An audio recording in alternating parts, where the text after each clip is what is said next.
Let me know if you can see and hear me. Now, this will probably surprise a lot of people, but I am starting right now, not as late as usual. This is hopefully going to be my new start time around now. So just a notice for people. Hopefully my super late starting time days are over. We'll see. That's the goal, though. So let me know if you can see and hear me, okay? Please.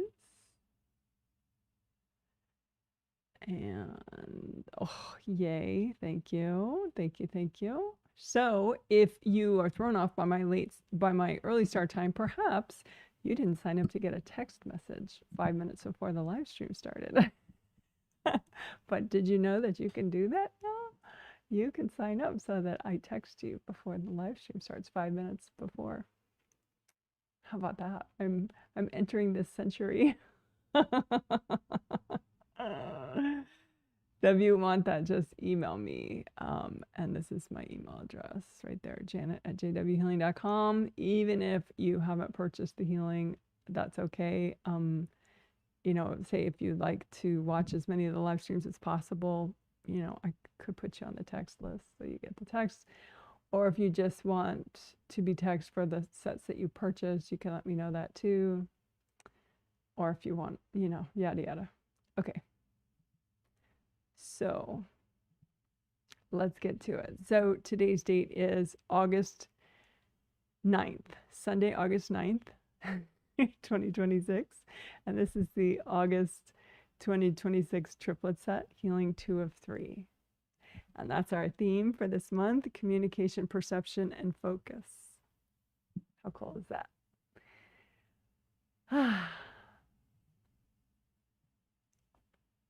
Okay. Ah, someone caught me live. There we go. Yay, I'm happy to catch this. Yes, happy that you're here. If you are watching live, feel free to chat a hello comment if you want. Totally optional, but oddly enough, it does help YouTube take the live stream more seriously the more comments there are in the live chat. Oh, and speaking of which, if you could give this live stream a thumbs up, that could be helpful too for YouTube to take this live stream more seriously. Okay, awesome. So now today, what are we doing? Well, let's look at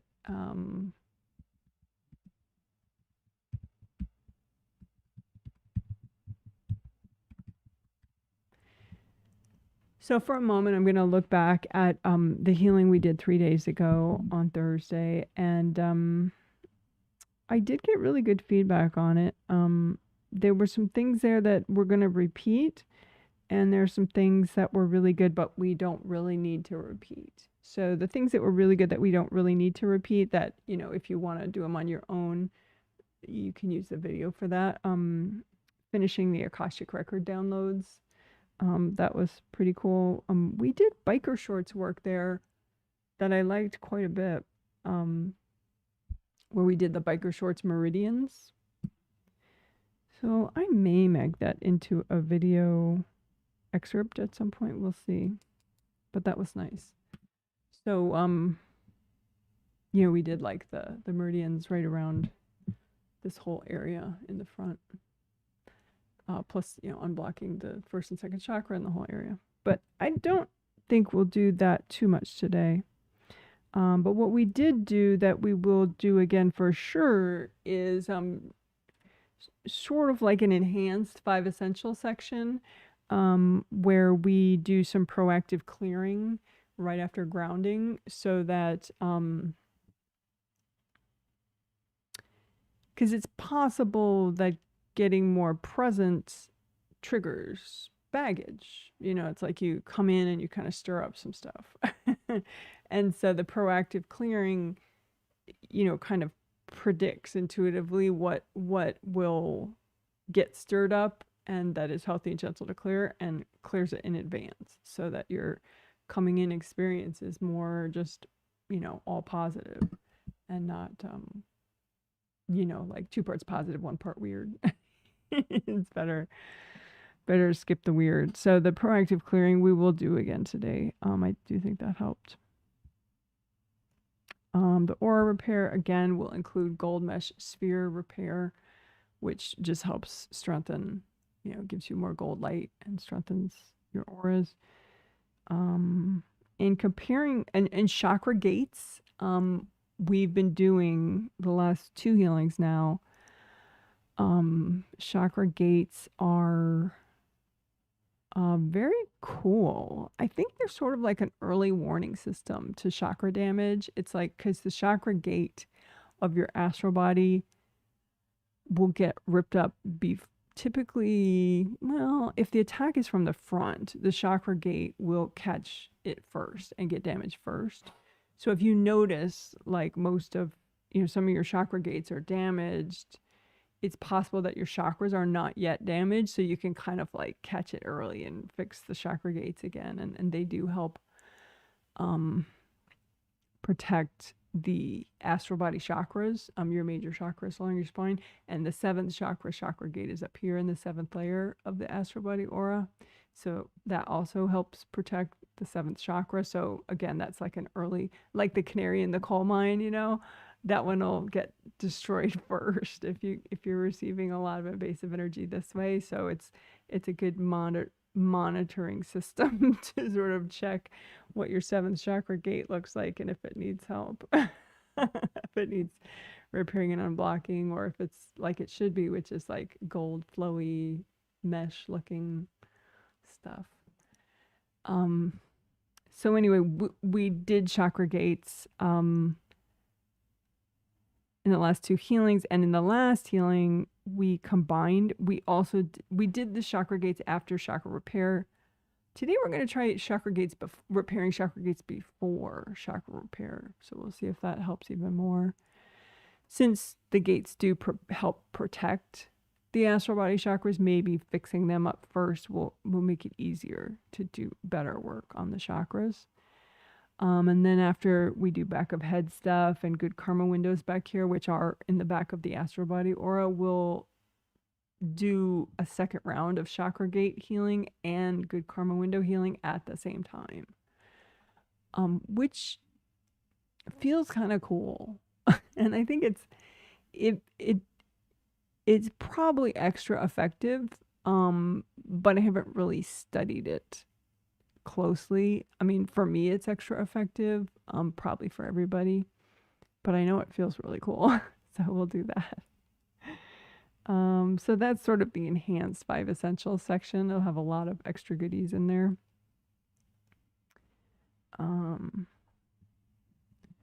So that was,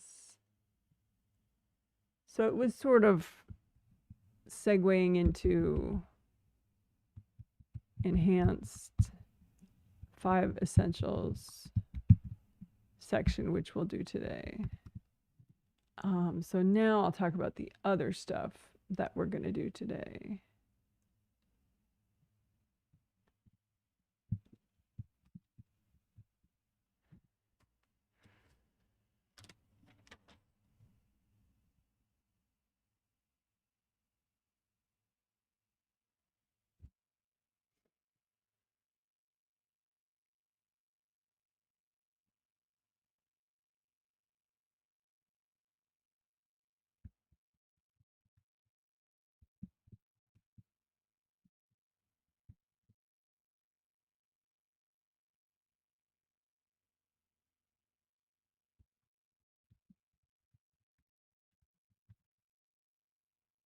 So the mohawk area is just my term for, if you had like a mohawk hairdo, those like punk,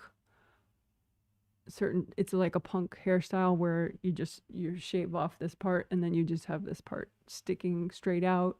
You make it like hard with, I think with egg whites or something. So it just sticks out. So that area where the hair would be right there, that's what I call your mohawk area. And unblocking your auras in the mohawk area is really helpful for all these really very important meridians and energy centers that are right in this whole area. So we will do that. We used to do it much more often. So we're going to do that. And then we're also going to do sort of like maybe a compliment for the front of your space, where I don't have a cute name for it, you know, like the mohawk area. But I'm calling it the front torso area right now, which is a very non-fun name as far as I'm concerned. So if I think of something that's fun to call it, you know, maybe I'll switch to that. But, you know, so it's this whole area right here. And that would help a lot of different meridians, and just sort of, it could help even like how your tummy feels, maybe help some nausea stuff, maybe help sinuses. You know, there are different ways that it could help. Not only that, I mean, it could help these auras be more flowing, which would help strengthen your auras here. So it would help with boundaries. But anyway, so we're going to do both of those one after the other, the mohawk area and then the front torso area, and then maybe just sort of bounce around between the two at the same time. And then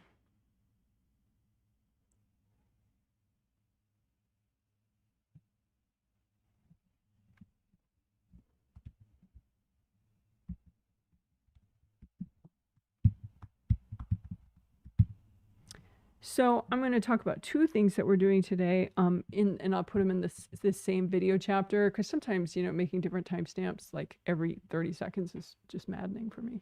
So we'll see. But anyway, so we're going to unblock the 7th to 8th connection, which helps with 7th chakra to 8th chakra connection, which helps with like a calming wisdom. So we've done that before. We haven't done it in a little bit. I thought it would be especially good today. And then expectations, sometimes we do that. And I think it lends itself well to this one about communication, perception, and focus. It's sometimes, if you have expectations, are very rigid, and sometimes you can have expectations that are unrealistic or in some way unhealthy. If they're unrealistic, they're also unhealthy, basically. But, you know, maybe there's some other way that you have unhealthy expectations for specific people in your life or humanity in general. You know, like if you expect humanity in general to be logical and ethical, that could be unhealthy, because humanity in general, you know, it's like you're going to find a lot of people who are not logical and who are not ethical, you know, who have kind of shifty values and they're out for themselves or whatever, they're deceitful, whatever. And so if you have these rigid expectations of how people should act, it can be very frustrating in life. Whereas if you clear those expectations, you can see people's behavior, but it won't drive you crazy. You'll be able to, you know, act in a way that's in your best interests or whatever, and it won't really spiral your emotions in your mind. So clearing expectations, I figured, would be really good for the themes: communication, perception, and focus.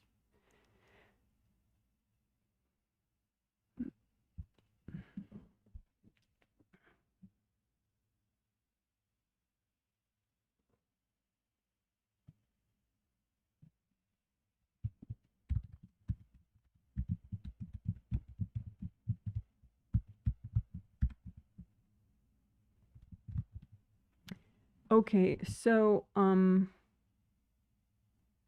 we're going to clear emotional baggage that affects, you know, your communication, your perception, and your focus, and you know, and I think that'll help quite a bit. So it's sort of interesting because, you know, we're working communication, but we're also really clearing and unblocking emotions quite a bit with that one. So I think it should help. And let's see what else.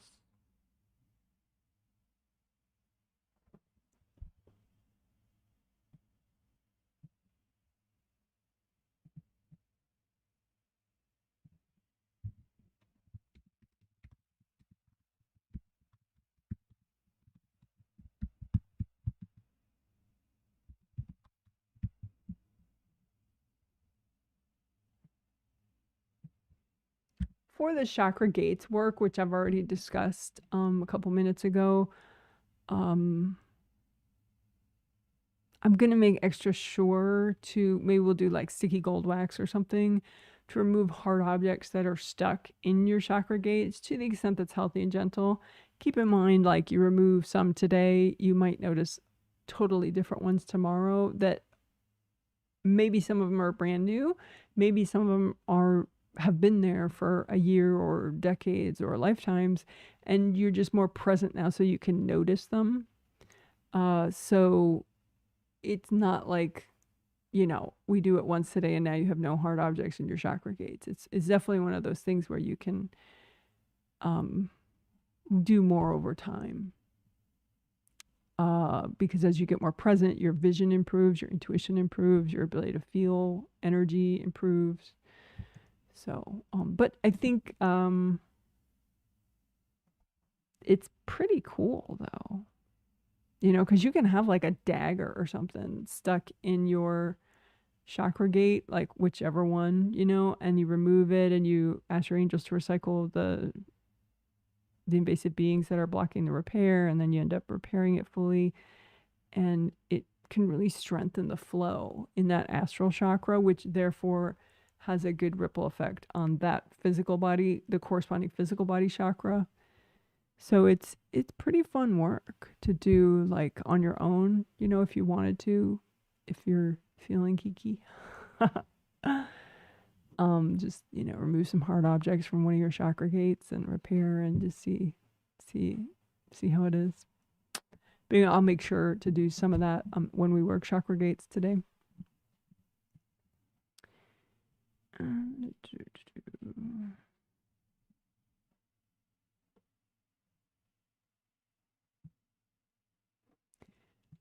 And I think that's pretty much all the definites that we're going to do.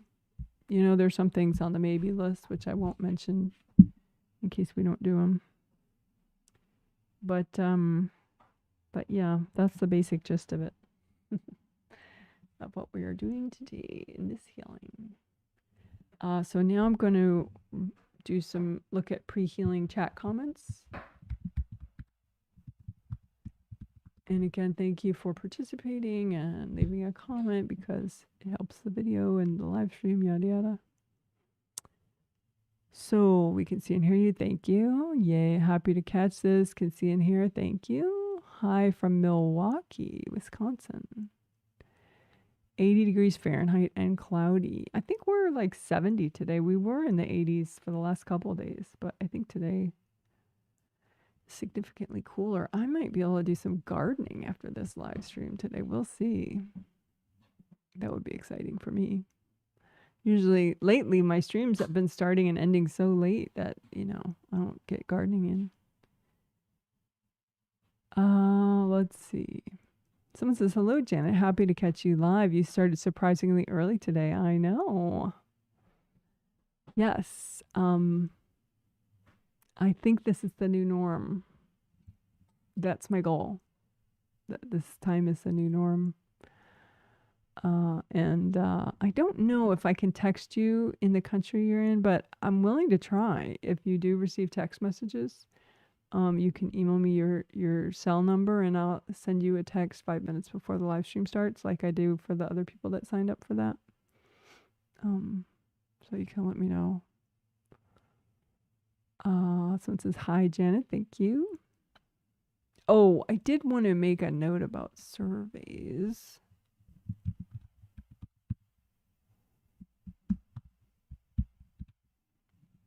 So there were a lot of people that filled out their survey like in the last 4 hours. and it's just too late. I can't read it before the healing and it's just, that's not going to happen anymore. So I will eventually read the survey for sure. And so it's still, I guess, useful information, but I want to hopefully get this message to as many people as possible that, you know, if you could do it a lot earlier, like the day before the healing, ideally. Yeah, the day before the healing. So I think I might start to update the survey, you know, after I've checked it, you know, and read the ones that have come in, and then I'll just update it. So you could fill it out still, but it'll say, hey, you know, I'll review your comment later after this healing because it's a bit late for me. You know, that kind of thing. So I guess I'll have to do that to get the message across.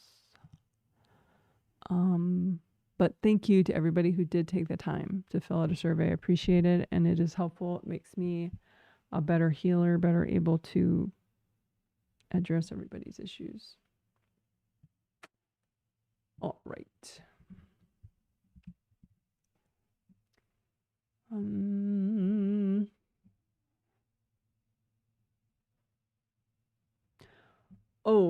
Just a heads up for newbies,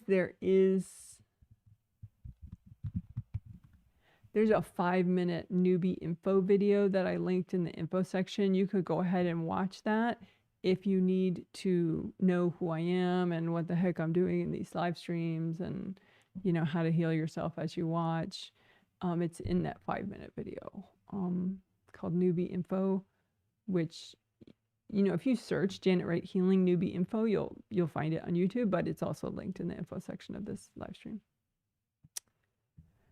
All right, so now we'll do about 3 minutes of quiet, roughly, give or take, before the healing starts.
Okay, thanks for waiting.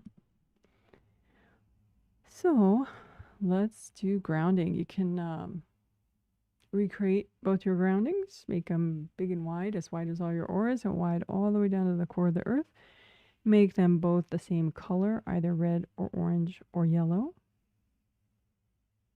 You can test your groundings out. If they are red, make them red and see how that feels. And make them both orange, see how that feels. And then make them both yellow, see how that feels. And then stick with whichever color you'd like best at the moment.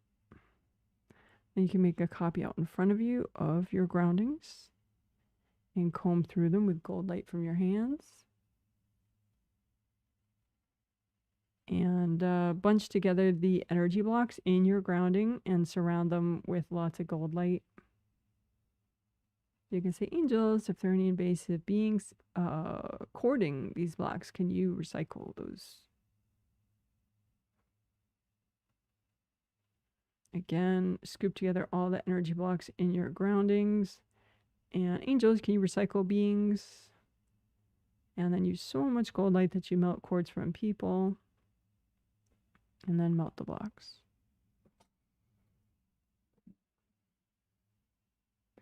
And then indie grounding is where you check the outer surface. You run gold light through the outer surface of your groundings all the way down to the core of the earth. And you melt away attachments from anybody going into your groundings. You can also have hard objects that people have thrown halfway stuck in your grounding, so you can pop those out and let them destroy.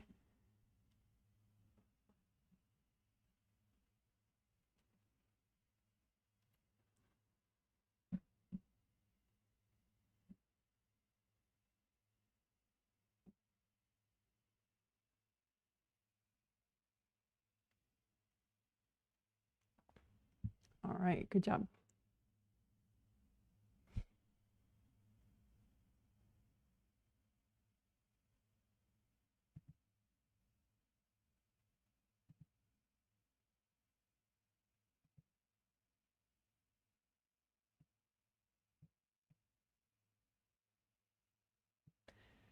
So here we have what I'm calling a 3-step wrap-up. It's just like a nice way to, well, this one in particular, because it's the proactive clearing 3-step wrap-up. So it will help us get ready and be able to do the next stuff more easily. So first, clear stubs. That's the first thing on the list, first of the 3.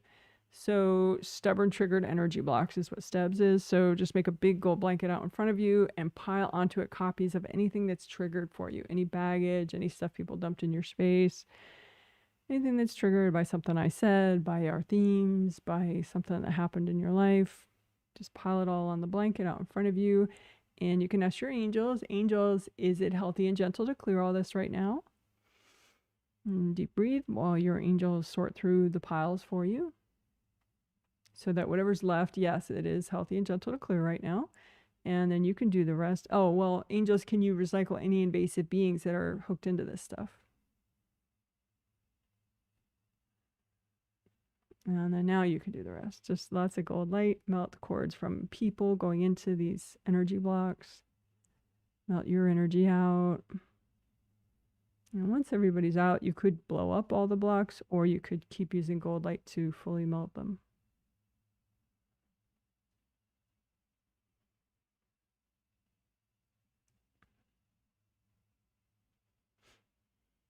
All right, so proactive clearing is a little bit similar, except it's not necessarily, it's generally not things that are already triggered, it's things that will become triggered. And so you're just intuitively picking things that are most likely to become triggered and clearing those. So big old blanket out in front of you, pile onto it anything that is most likely to get triggered as you get more present with this fabulous healing, and maybe anything that's most likely to get triggered in the upcoming week or the upcoming month. And I guess upcoming year too. So the next 12 months, just pile all that. So that should be a lot. Should be like an insane amount of energy blocks. And you're definitely going to want to ask your angels, angels, can you double check and sort through this and make sure this is, you know, what I'm about to clear is healthy and gentle. So that way they're going to do a lot of editing. So your pile will go from like this big to this big, which is for the best. And so then once your angels are done, then you have a much smaller pile. And you can say, angels, can you recycle any invasive beings hooked into these blocks? And then go ahead and do the rest yourself. You could bring up red earth energy, soak the blocks in red earth energy straight from the core of the earth. That helps drain people's energy out of the blocks, and use cold light from your hands to melt cords from other people going into the blocks. And then just keep using gold light until the blocks fully melt. Or if you have melted all the cords from people, you can just blow up the blocks. That's fine too. But if you're a little concerned that maybe you missed some cords, then don't blow up, just melt, because nothing's going to melt if it's got a lot of cords in it. So then you know you keep having to do more cord melting if it still hasn't melted. All right, so that's proactive clearing. So the final one is recycle lurkers, which is easy. Your angels do it basically. So angels, can you recycle all my lurkers? So you just ask your angels that. Deep breath while your angels do that. So lurkers are invasive beings that you've already knocked out of your space because you're fabulous and you just did a bunch of clearing. And but they're like, they haven't given up on messing with you later, so they're lurking around the outside of your auras. So, you know, and sometimes you have to ask twice because you have so many lurkers and your angels will recycle them in batches. So we could do it a second time just for to be sure. Angels, can you recycle all my lurkers? Deep breath while your angels do that.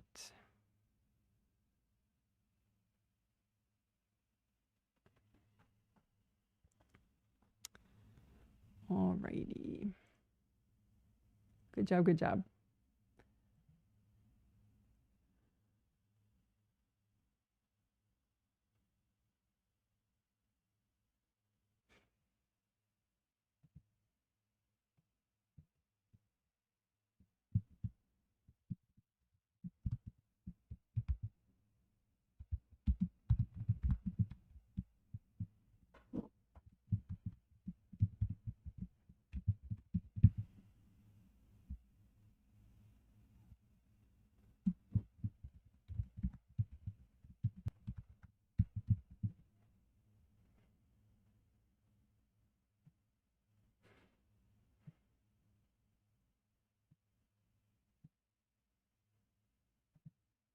Alrighty, so this is quite a mouthful, but basically it's just aura repair we're going to do.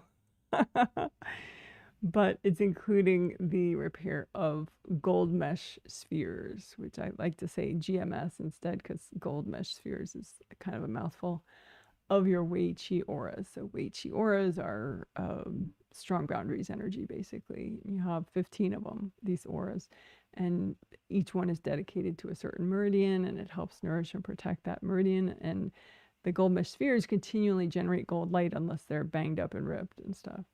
And so that's really good. Anything that continuously generates gold light in your space is really, really, really good. All right, so let's do that. Basically, aura repair. So just make a copy out in front of you of all your auras. Like I said, you have 17 auras: astral body, physical body aura, astral body aura, physical body aura, and then your 15 Wei Qi auras.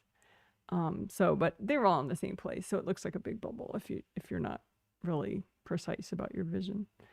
And just comb through it and check for any big gaps, you know, gashes. Sometimes it's like a really wide, like a valley, and sometimes it's like a very narrow gash. But it's just good to train your awareness for that, you know, and feel for it with your hands. Even if you're like, Jenna, I don't feel anything, I don't see anything.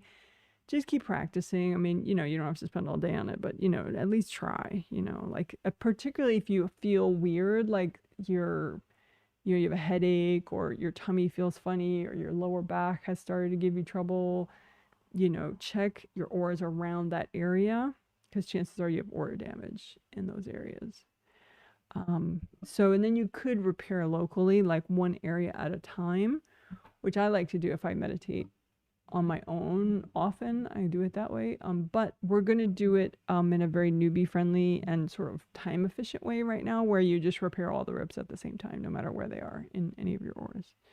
So you create an image of a rip and you say with your intention, okay, this rip represents all the rips that I have in all my auras right now. And then you repair that rip. And as you're repairing the copy, you're repairing all the rips. Okay, so you got your composite copy rip. It represents all the rips that you have. And then you want to clean it out first with sticky gold wax. So sticky gold wax is gold light for your hands. It sticks to whatever's not you and makes a lump, right? So sticky gold wax, have it stick to everything that's not you, you know, clogging up the rips, and lift all that out. Give it to your angels. Angels, here you go. Sticky gold wax, lift out all the junk. Angels, here you go. And then as you try to get gold light as deep as you can in the rips, you say, angels, can you recycle any invasive beings that are in the way of this repair?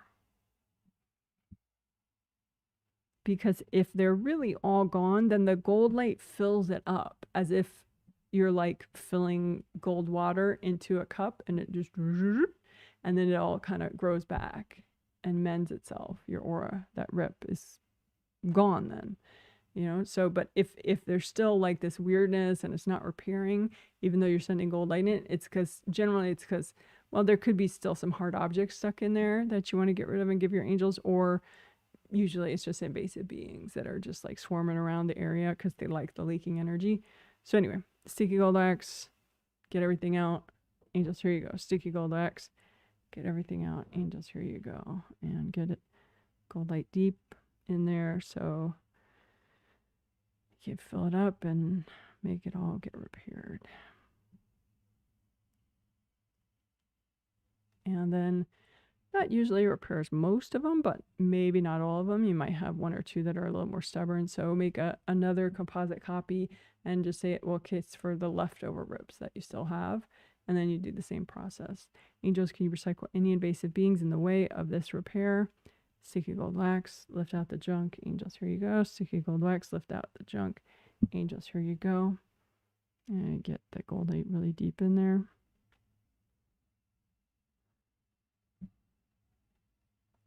Angels, can you recycle any invasive beings in the way?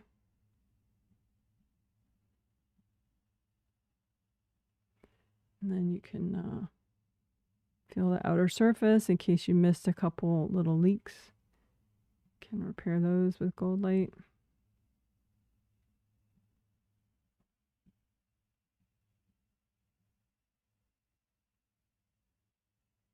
And you can redo your gold buffer zones, which you can do in just an instant. I do have a video that talks about that, teaches you how. If you search Janet Wright Healing Gold Buffer Zones, you'll find it. So that GMS stuff, let's do that now. The gold mesh spheres of your Wei Qi auras. So you have, each Wei Qi aura has 3 gold mesh spheres. So one is closer to your body, and then there's the middle one, and then there's the outermost one in each Wei Qi aura, right? So just, you can repair them all at once, but especially pay attention to any area of yours that usually gets damaged, like any part of your auras that usually get whacked, or, you know, right around any part of your body that's been feeling weird lately. And make sure you do extra there. And you can say, angels, can you recycle any invasive beings in the way of this repair?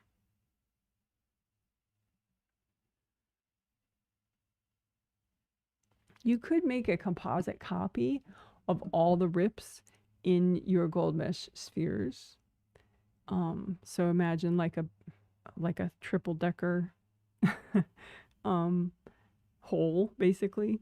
So there's gold, and then there's a hole, and then there's gold, and then there's a hole, and there's gold, and then there's a hole, right? So that's your composite copy of gold mesh sphere damage. And just use so much gold light that the hole gets smaller and smaller and smaller on all 3 layers. They say, angels, can you recycle any invasive beings in the way of this repair?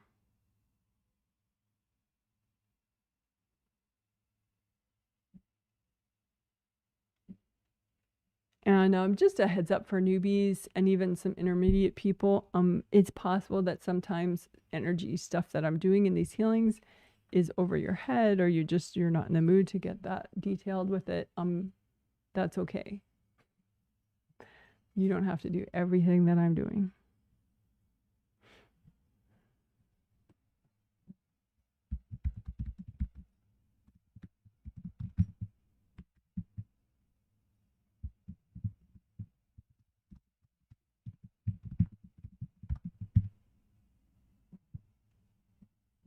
Okay, so now we will do extra unblocking in 2 parts, 2 general locations in the aura.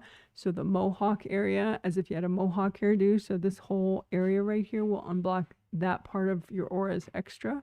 And also the front torso area, so everywhere from like here to here in your auras. We'll do extra unblocking for that to help all these meridians, and you know, it'll be good.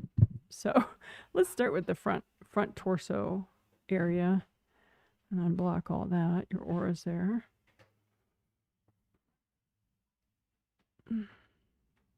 So just use lots of gold light. You say, angels, can you recycle any invasive beings that are in the way of this clearing?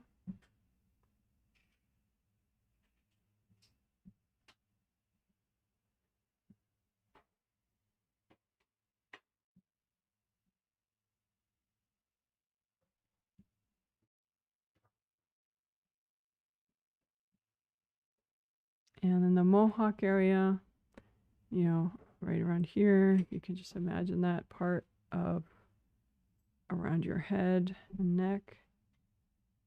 And melt the blocks. You say, angels, can you recycle any invasive beings in the way?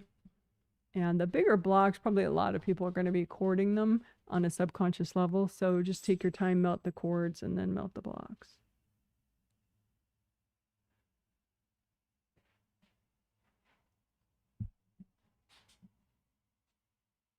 And then we'll just bounce back and forth and, you know, do as much of each area as you want. So I'm going to do the front torso area unblocking again.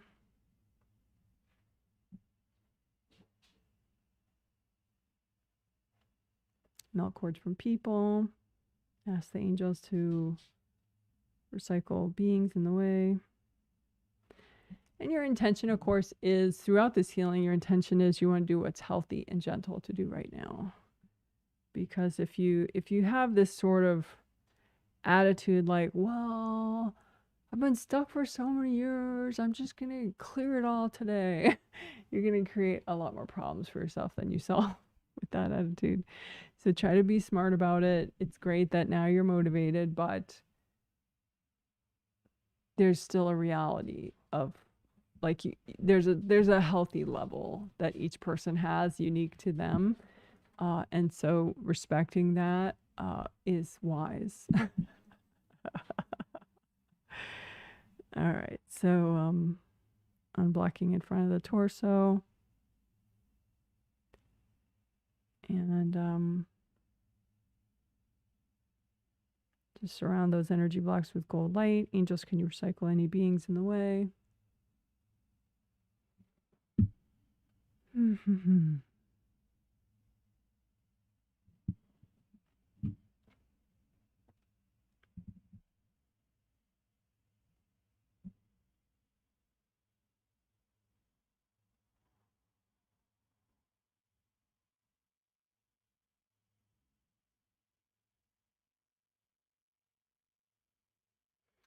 And we'll just stick in an extra recycle lurkers.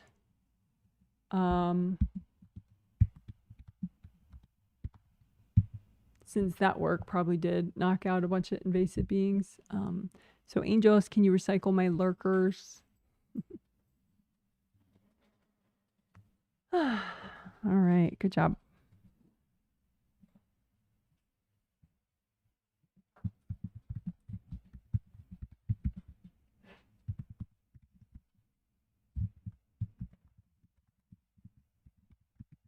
So your creative rings are up here, 1, 2, 3, 1, 2, 3, right around here. They're above your astral body head, so they come and go with you as a spirit. Like if you go to sleep, you know, your astral body goes to the astral where your body sleeps, and they go with you. They're a part of you as a spirit, not a part of your physical body.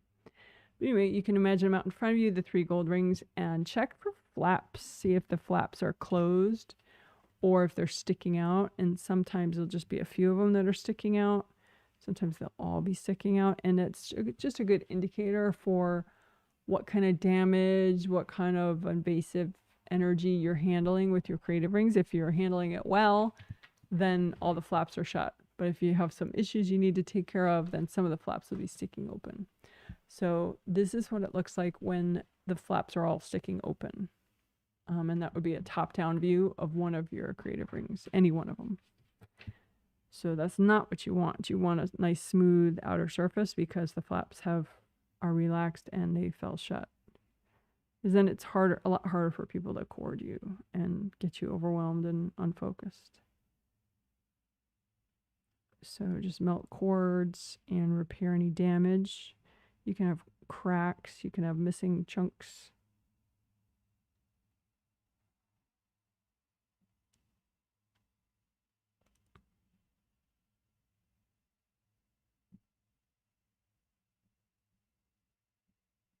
Creative rings really help with mood and self-control. So a lot of people that have like explosive anger, they tend to have quite a bit of creative ring damage. And so they're just like, whoa, they have no control over their, you know, emotions and their communication. Like the wiser part of them has no control over it. So just go ahead and gonna repair those. And for someone that's typically more mild-mannered, when creative rings the flaps are open, it's just more intense in not a good way, you know, and if they're really damaged, then things could be quite overwhelming. So just take care of these, repair and unblock with gold light. And let the flaps fall shut.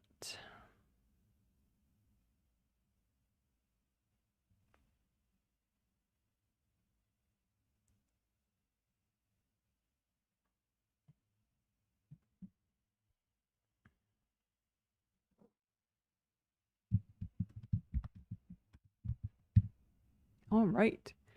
So this time we're doing chakra gates first, and then we'll repair and unblock all chakras at the same time.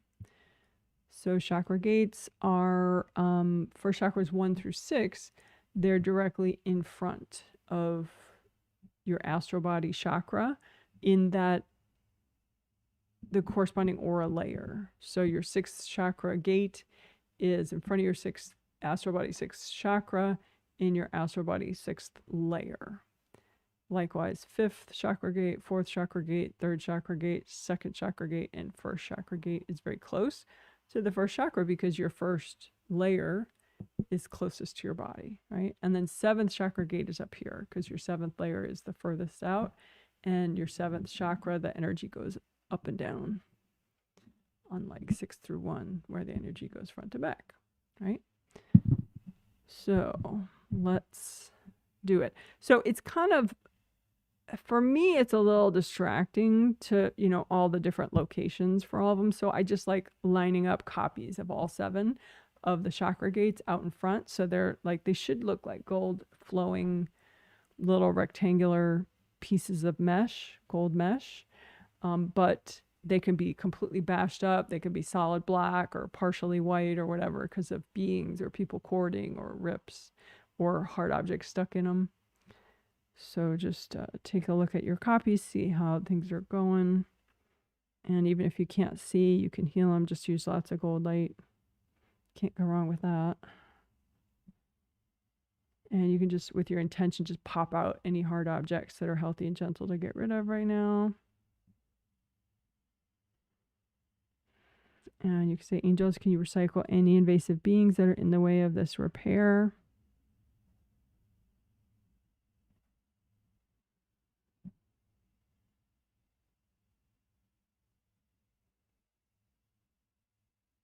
And since your angels do recycle in batches, if there are a lot of invasive beings, it'd be maybe a little too jarring to get them all at once. So you might have to ask that a couple times.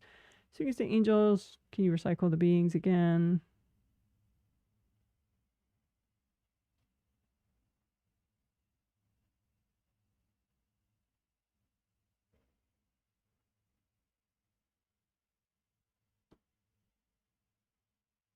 And again, pop out any hard objects that are healthy and gentle to get rid of right now. Lots of cold light.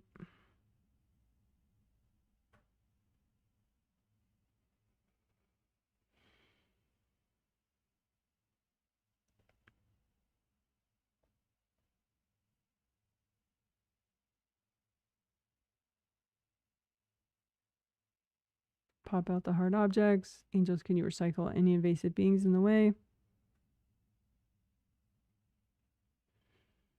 Pop out the hard objects. Melt the cords from people. Use cold light to repair fully. Angels, can you recycle any beings in the way?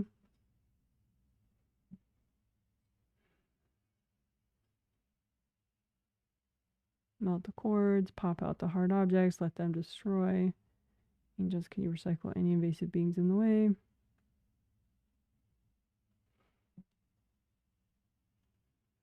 And at some point, you just get this sense, okay, good enough for now, right? You don't have all day to mess with chakra gates. Most likely.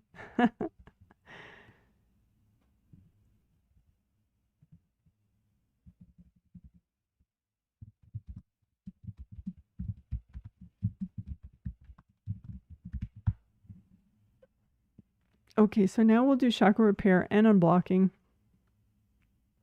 And we'll repair all of them at once.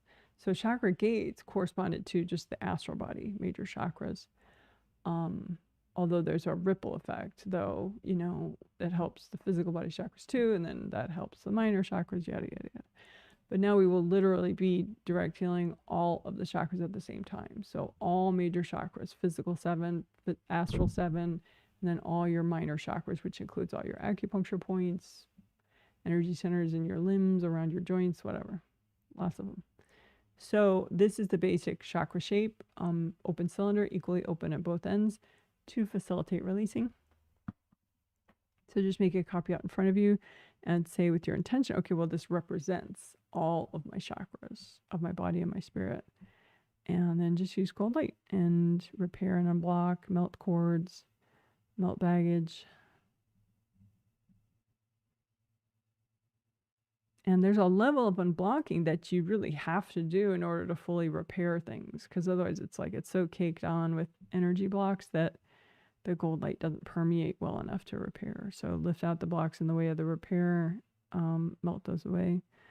Lift out any blocks in the way of the chakra repair, melt those away.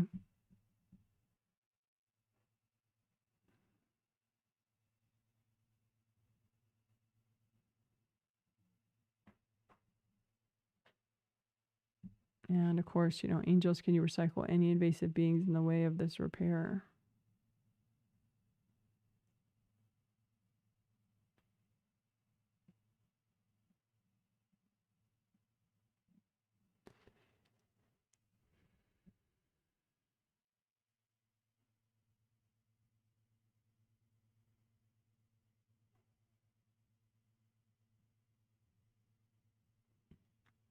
So I would say that's good enough for repairing all your chakras at the same time. But even with that process, it's possible to still have damage. And so,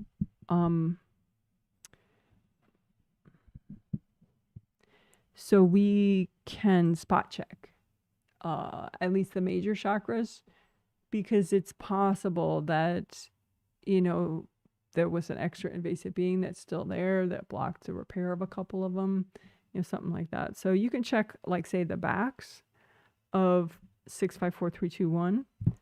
So 654 3, 2, 1, right? So just imagine the backs of them should be a round opening and shouldn't have cracks or missing chunks. But you might have to, you can say, angels, can you recycle any invasive beings in the way of this repair?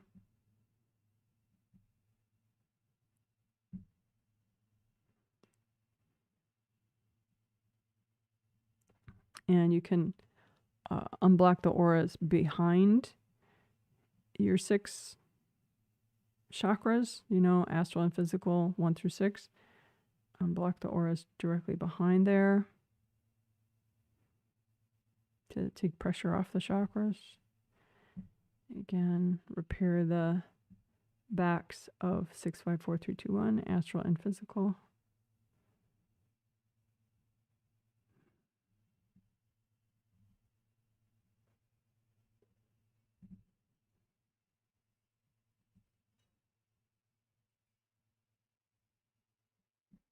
And we'll do that same thing with the front of 6 through 1. So spot check your 6 through 1 astral and physical major chakras, see if they really did fully repair. It's possible that some of them did not fully repair. You could do sticky gold wax on the front halves of all of those 6 through 1 and lift out the junk. Angels, here you go. Lift out anything that's in the way of the repair. Have it stick to the sticky gold wax. Lift it out. Angels, here you go. And then finish your repair of the front of astral and physical 6 through 1.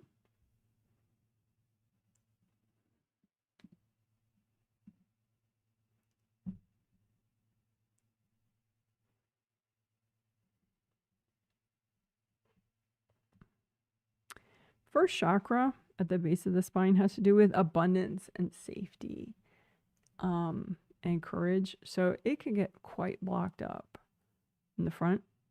So go ahead and melt batches of energy blocks that are kind of queued up in front of your first chakras.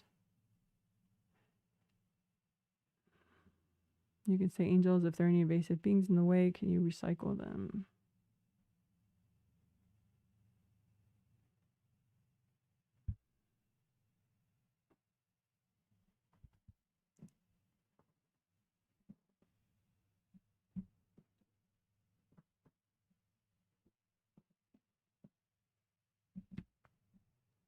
And then we can do a little bit extra with the 7th chakras. Since we did 6 through 1, we don't want to leave out the 7th chakras. So imagine both your 7th chakras. Again, 7th chakras oriented this way with the round opening in the top and the round opening in the bottom in there. And purple is the ideal color for your 7th chakras. So you can set them both to your favorite shade of purple. And melt energy blocks that could be plugging up either opening. And just like the first chakra, you could have batches that you keep melting blocks and then more kind of spit out. And just keep going, keep melting more and more blocks from around the round openings of your 7th chakras.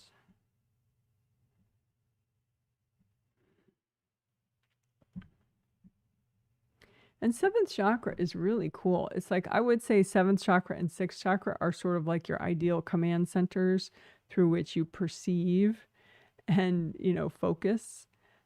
So, the more that you unblock your 7th chakras, the better you can,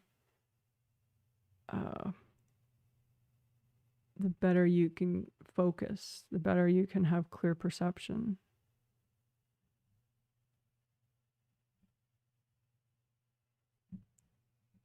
All right, good enough. Good job. So that was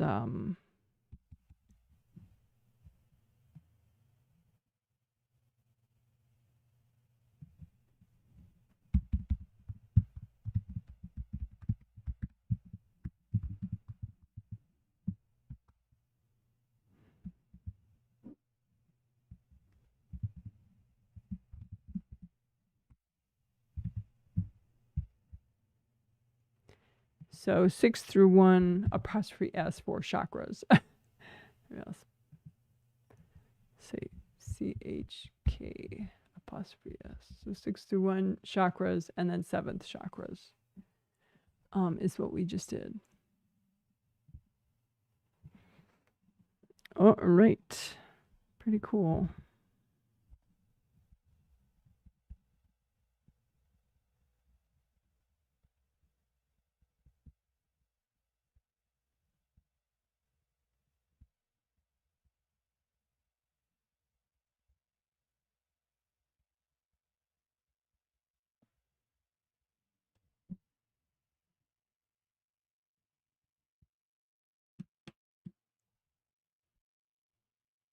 Let's give you a proper celebration for all that good work. All right, good job. Woohoo! Good job, good job. You're amazing. All right.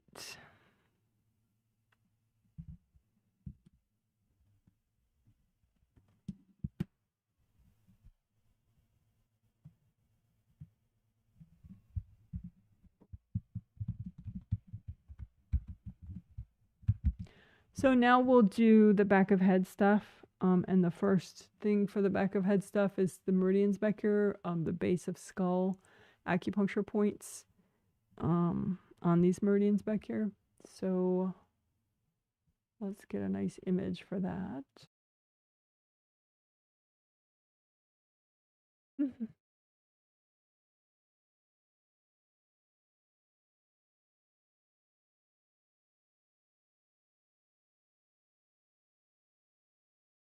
And specifically, those meridians that you can see right there, for the most part, there's little snippets of other ones. For the most part, what you're seeing there from left to middle is the gallbladder meridian in the green-blue, the urinary bladder meridian in yellow, and the governing vessel meridian that goes up the midline. So you can really just pick whichever ones you want to start with. There's no real rule. Maybe whichever one is the most blocked, you can start with that.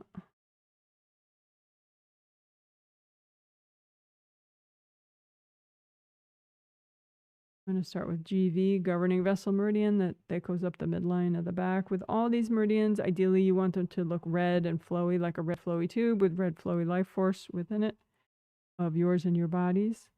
You want to melt away energy blocks, and you can make a really big copy. So like as if the meridian's like this the inner dimensions of the meridian are like this big. If you want, because then you can maybe see that, okay, well, the left third of that is all white, and that's generally, it starts at a certain, acupuncture point or minor chakra that's damaged. And then the damage allows invasive energy to come in that then just follows along the meridian. So if you notice anything like that, if you notice it's all just blocked up and weird, like black or white, then just repair the whole thing. The GV meridian starts in the crotch and goes up and hooks around, goes straight up the back and hooks around the head and ends in the roof of the mouth. A big candy cane.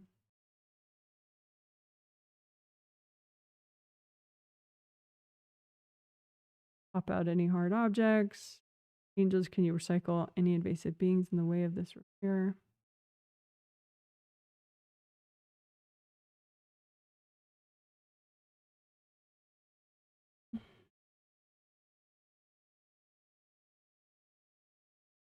The yellow one is urinary bladder meridian.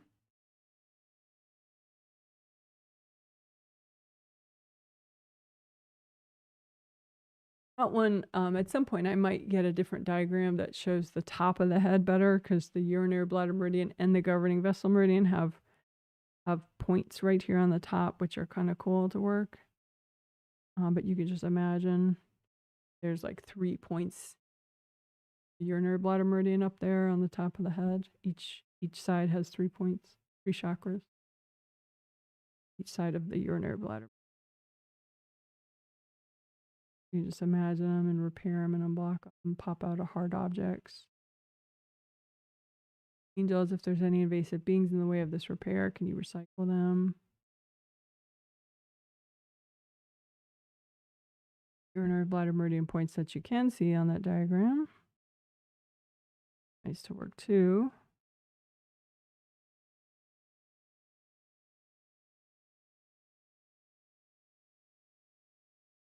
And the gallbladder meridian, that blue-green one, it starts by the eye and zigzags around the side of the head quite a bit, and then it goes back.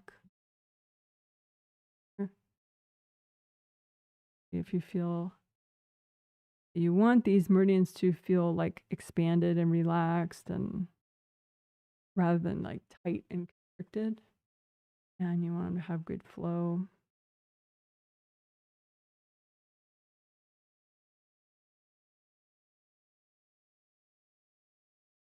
So melt away if there are any blocks sort of plugging up these little chakras.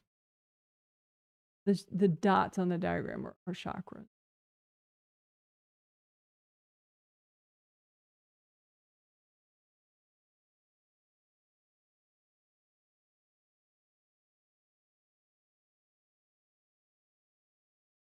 And then comb through the back of the head outward to the auras, so comb through the neck and the head and scoop out any energy blocks that are healthy and gentle to get rid of, and keep scooping in the back of the auras so you get a big bundle of energy blocks that are healthy and gentle to get rid of.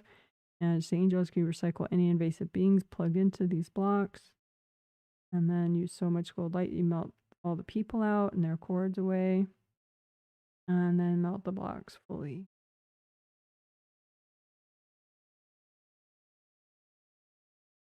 You make a special grounding just for the base of your skull, red grounding all the way down to the core of the earth.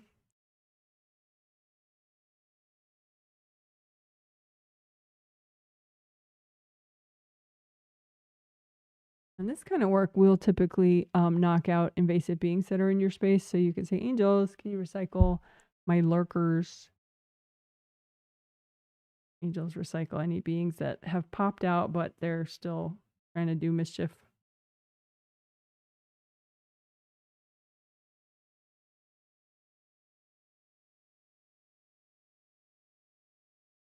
And behind this whole area, you can get a lot of pressure with the energy blocks. So just find some energy blocks and focus the gold light on them so they melt.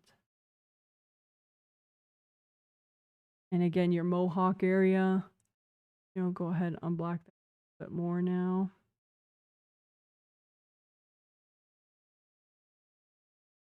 Angels, can you recycle any invasive beings in the way of this clearing?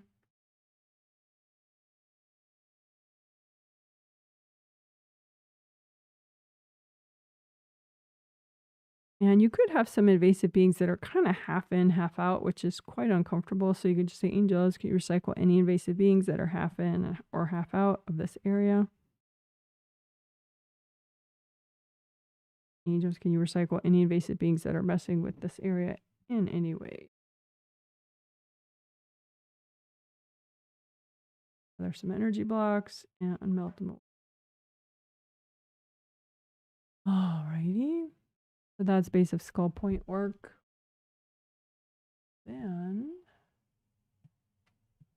let's do good karma windows, which I abbreviate GKW.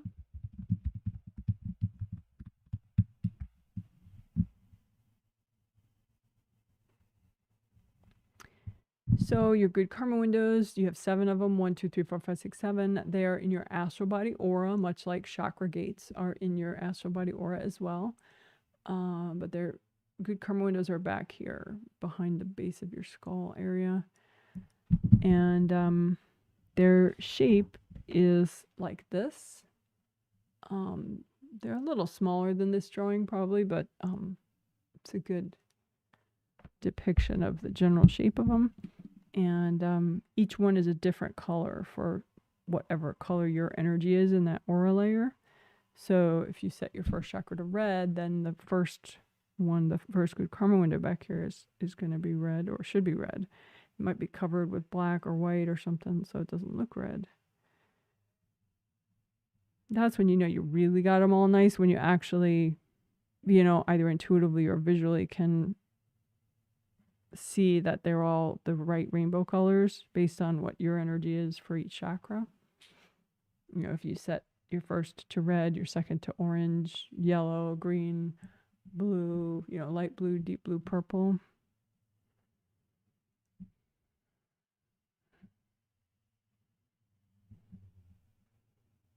I have a 2-page chakra handout if you need, basic information about chakras like that.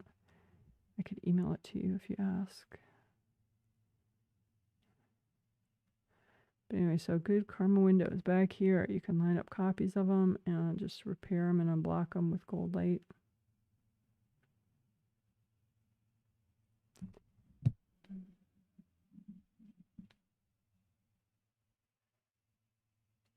And you can intuit how many that are still kind of woven through the good karma windows and anchoring in somewhere. And just lift them all out. Give them to your angels. Angels, here you go. Lift them out. Angels, here you go.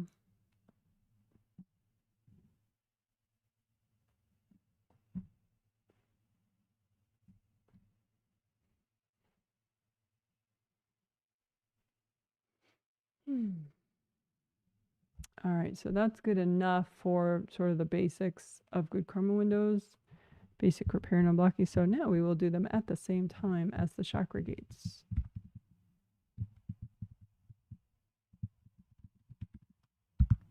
Which, is kind of fun. If you're a big geek like me. And it may be extra effective. So just line up copies of all your good karma windows, line up copies of your chakra gates. And if you want, you can, line them up like so. First chakra, good karma window, first chakra gate, second, third, yada, yada. But really, however you do it's fine. Lots of gold light.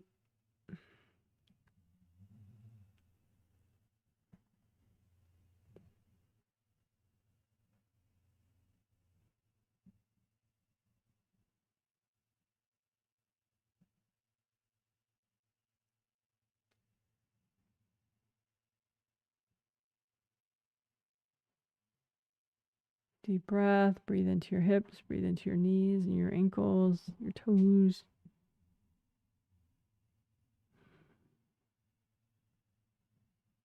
Pop out any hard objects. Angels, can you recycle any invasive beings in the way of this repair and unblocking?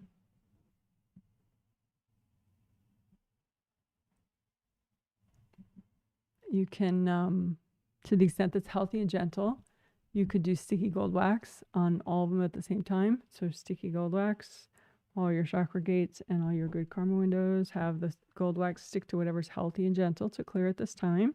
And then just lift out the wax, give it to your angels. Angels, here you go. So sticky gold wax, all your gates and all your good karma windows. Healthy and gentle is your intention. Lift out the junk. Angels, here you go. And some extra repair now that you've cleaned them out more.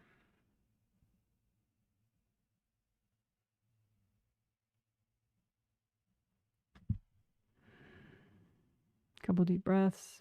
See how that feels. Breathe into your spine, all your joints.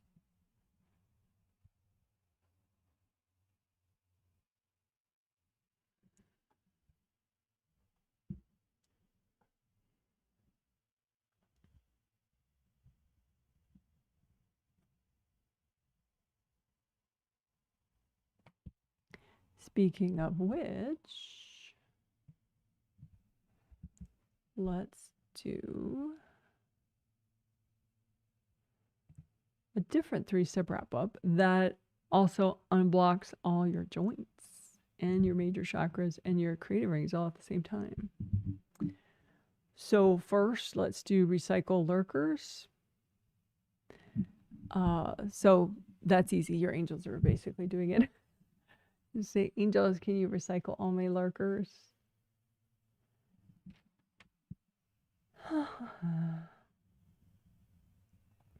And for clear steps, make a big gold blanket out in front of you, put onto it copies of anything that's triggered in your space.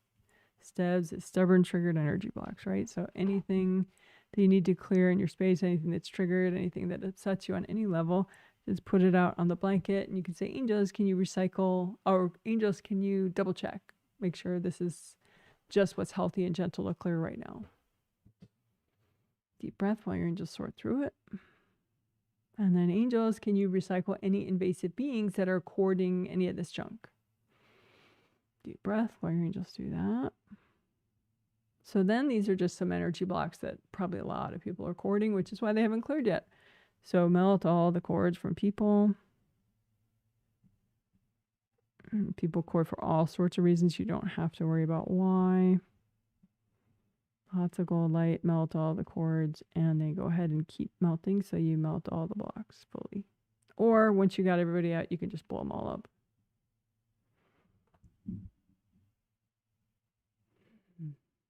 All right, so now that third step right there. Have your intention be to the extent that's healthy and gentle. Then, you know, have that copy out in front of you and do some extra healing and unblocking of your creative rings above your head. And then your 7 and 7, your 7 astral body chakras and your 7 physical body chakras all along your spine. And all your joints. So one part of all your joints would be your spine, the joints in your spine, right? You have disc joints and facet joints. So that diagram, that big image there, that's a view from the back of 2 of your vertebral bones. So the light blue part there is those are the facet joints. You gotta twist your spine. Very important.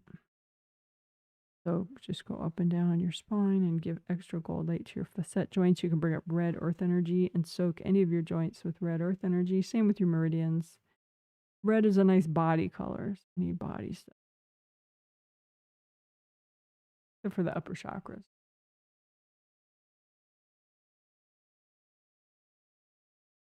And then your disc joints. You can kind of see a little indication on that diagram, disc joint, but it's really more in front. So of the spine, in the middle of the spine. So it looks like cookie filling between each vertebrae.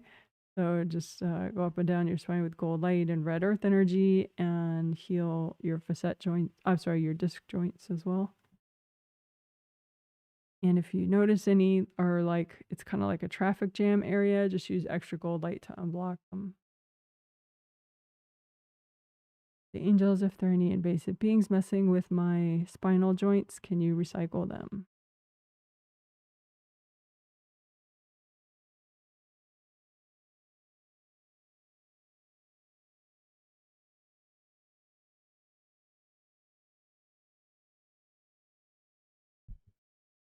And more joints. This is hips, hip joints, and your sacroiliac joints on either side of your sacrum. Your sacrum is at the base of your spine. Go ahead and heal these. Light and red earth energy.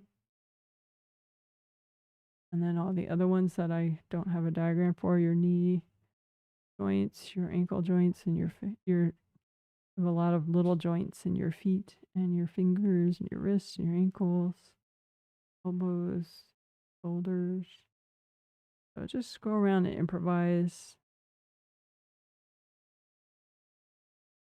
Spine, major chakras, creative rings, major chakras, spinal joints, shoulders, arms, fingers, spine, hips, sacroiliac joints, hips, knees, feet, toes. We want the energy to flow freely up and down. So if something is too blocked or too damaged, it causes a traffic jam.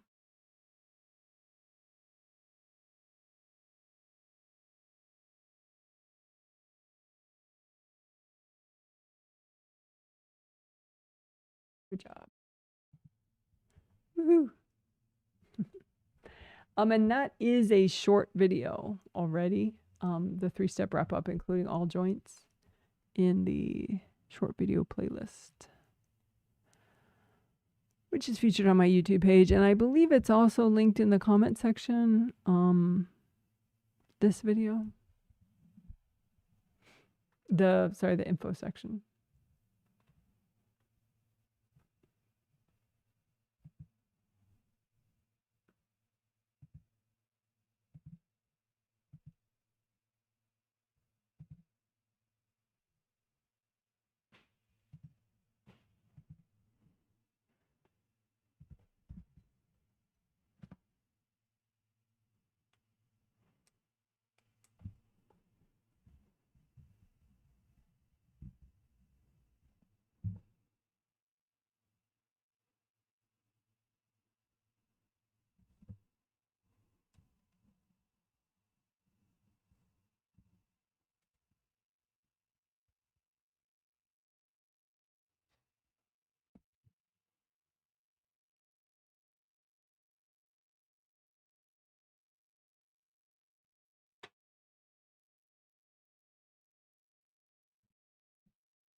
So right now,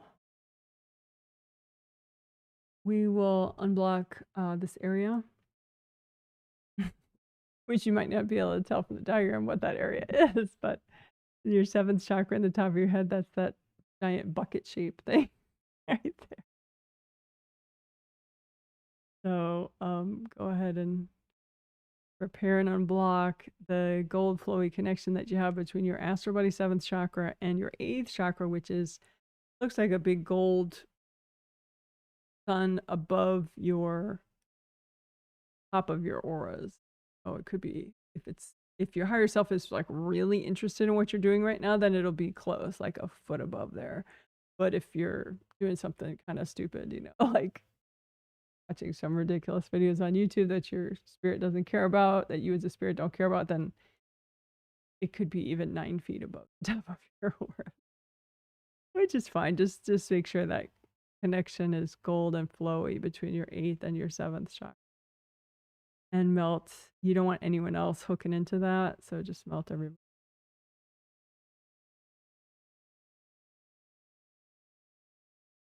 Sometimes if a couple has a lot of conflicts and they can be kind of controlling and opinionated about each other, you'll see that they're going to court each other's 7th to 8th connection.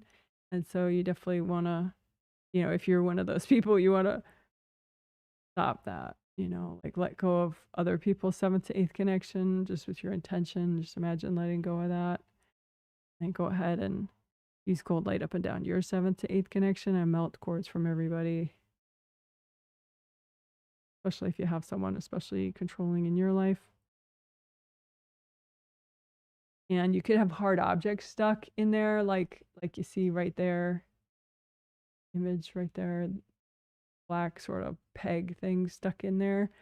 That's just an example of what a hard object might look like stuck in there in the connection. So you can, if you have anything like that, you can pop them out with your intention, or you can lift them out with gold light, give them to your angels. Angels, here you go. And then go ahead, use lots of gold light to repair. You say, angels, can you recycle any invasive beings in the way?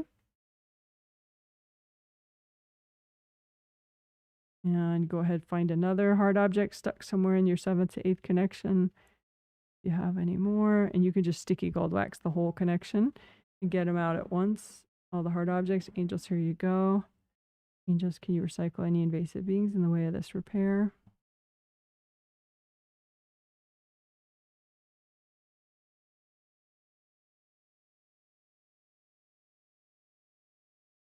All right, good enough. Good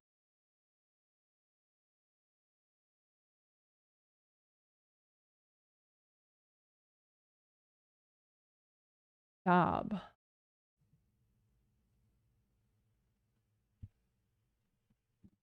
Hey, Lorenzo, can you set up that light? I forgot to do it.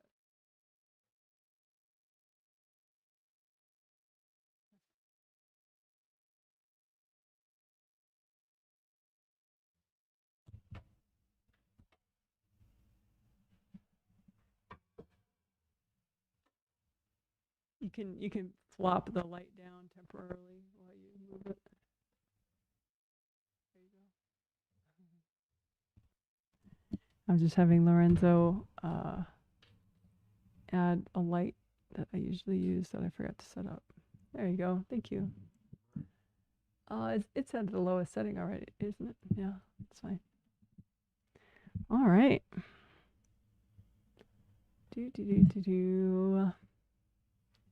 What else? What else? What else? Oh, yes.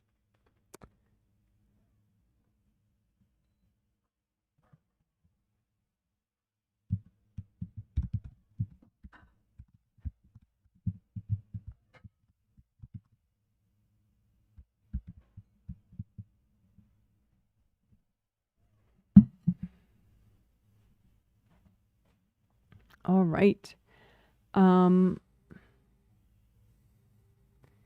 So I think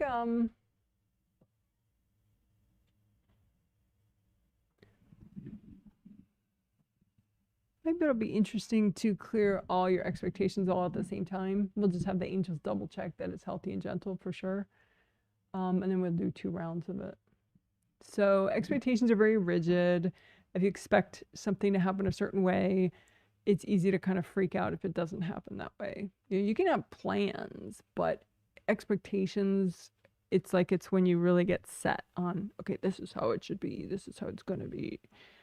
And you can have expectations about yourself and, what you're going to achieve, or other people, how they should behave or what they shouldn't say or should say, and society in general. So you can go ahead and make like a big blanket and make 3 different piles. One is your expectations, unhealthy expectations about yourself. One is your unhealthy expectations about individuals in your life. And one is your unhealthy expectations about society in general and humanity in general. And just see which is more giant.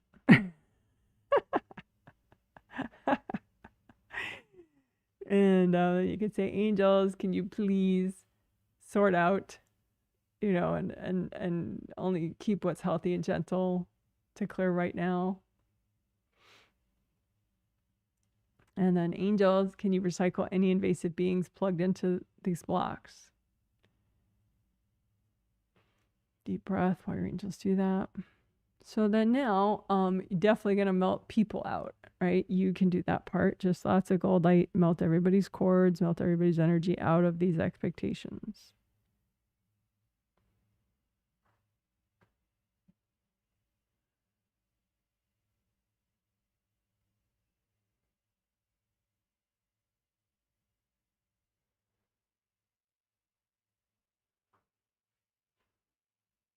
All right. And then you can say, angels, can you recycle any invasive beings that are plugged into any of these blocks?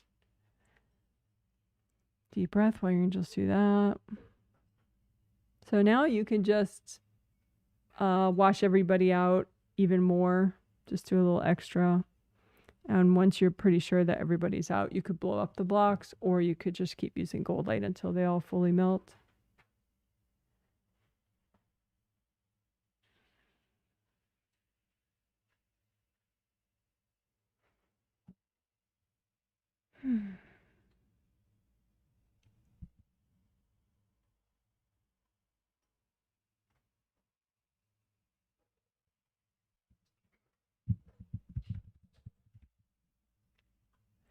And when you do have expectations towards others, sometimes it can make you a little bit controlling and manipulative, because you're like really holding your breath till somebody does something a certain way.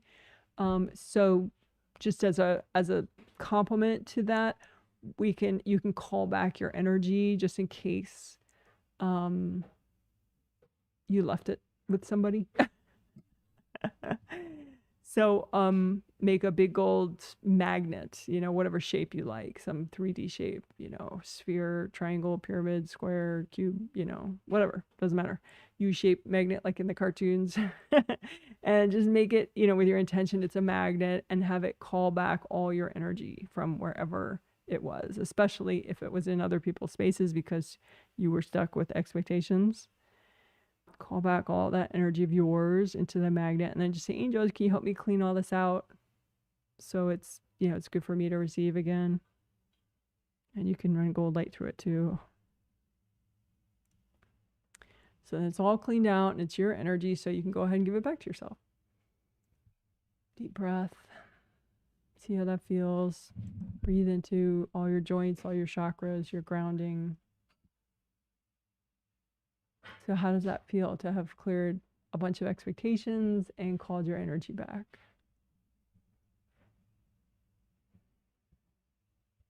All right. Good job, good job. Woohoo! Yay!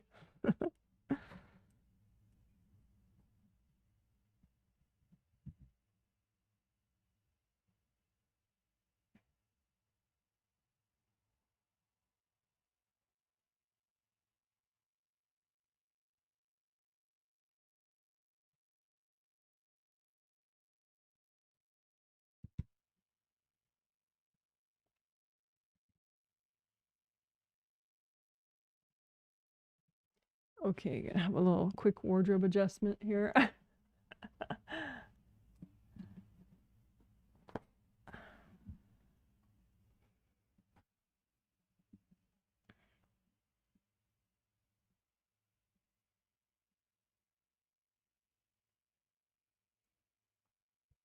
right.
Okay, so this should be fun.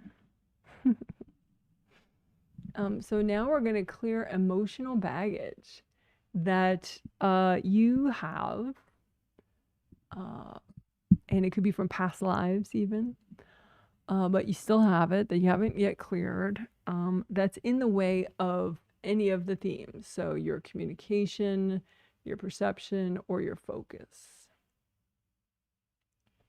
Okie doke. And H and G, that part right there, we're going to make sure that your angels double check so that you're only clearing what's healthy and gentle to clear right now.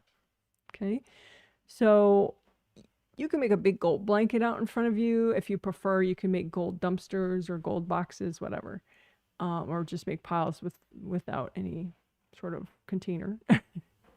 But make a big gold blanket out in front of you, pile onto it all your emotional baggage that gets in the way of your communication, your perception, and your focus. And you could make 3 separate piles so you can see if emotional baggage most affects your communication or your perception of yourself and others and their communication, or, you know, affects your focus. That might be interesting, or just make one big pile. Okay, and then say, angels, can you double check my piles and make sure they're healthy and gentle to clear right now. Deep breath while your angels check for you. And then angels, can you recycle any invasive beings that are courting any of these blocks? That way it's just less drama to clear them. Deep breath. So now you can do the rest. Just use gold light and melt quartz from people going into this emotional baggage. And chances are, you know, there could be countless people courting them. Like everyone you've ever dated, every family member that you have, every client, every coworker, every every neighbor. Sky's the limit to how many people could be courting your emotional baggage about all these issues. So it doesn't matter. Just use gold light, pop all the cords out, melt them away. and just melt the blocks fully with gold light. You could blow them up once you get everybody's energy out if you prefer.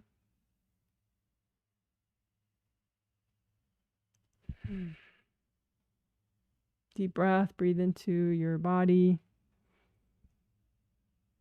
Double check your grounding, right? Both your groundings, make a copy out in front of you, right? Make sure your groundings still come up high as your third chakra. So right around there.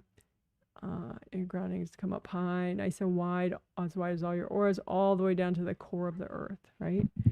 So comb through all your groundings, melt away any traffic jams that have shown up in your grounding with gold light from your hands. You say, angels, can you please recycle any invasive beings in the way of this clearing? So then we'll do another round, which is easier. You're an expert at this now.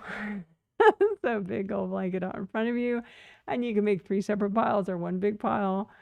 Pile onto it any emotional baggage that you have on any level, from past lives, from this life, whatever, including emotional junk that other people have dumped in your space, that impacts your communication or impacts your perception of yourself and others and their communication, or impacts your focus, right? And just pile all that out there. Don't hold back. And then angels, can you double check? Make sure this is just what's healthy and gentle to clear right now. Deep breath while your angels check for you. And then second angel request is, angels, can you recycle any invasive beings that are hooked into this junk?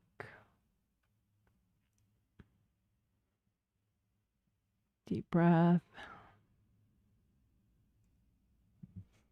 All right. And you can do the rest. Just use lots of gold light. Melt away cords from everybody. And seriously, it could be every person you've ever dated, every relative, every neighbor, every coworker, every boss, everybody could be courting. Doesn't matter. Just gold light melts it all. It's fine. And then just keep using gold light and melt the blocks themselves until they're all gone. Or you can blow them up too. That's fine. And if you have any leftovers, you can sweep them together, wrap them up in gold light, and give them to your angels. Angels, can you help me with these?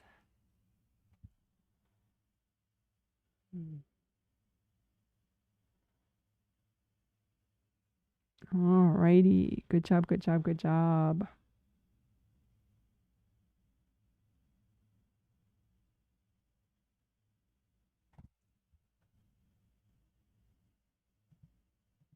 Great job. Woo!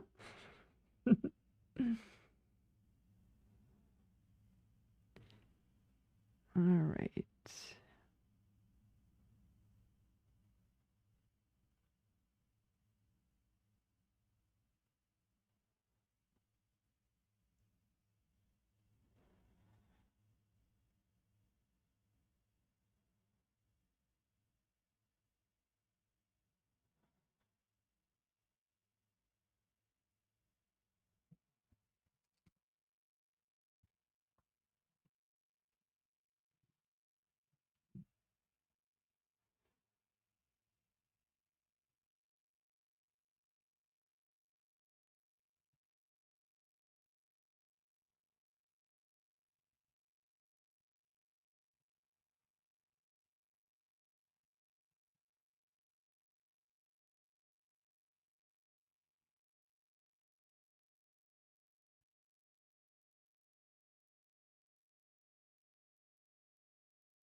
Okay, so I'm gonna just look at some people and talk to the angels for a minute just to see if there's a final exercise that we should do before we wrap up, or if, you know, we've done the right amount. So talk amongst yourselves. Or whatever. Or your healthy beverage.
Okay, thanks for waiting. So what we're gonna do is clear energy blocks that you have that very often are subconscious, but when they get triggered, you end up like detouring, so you were going to do one thing, you were going to accomplish one thing, and then this block gets triggered and you start thinking about two other things and do one of those instead. And then eventually you try to detour back, you try to, recover from that detour and get back on track.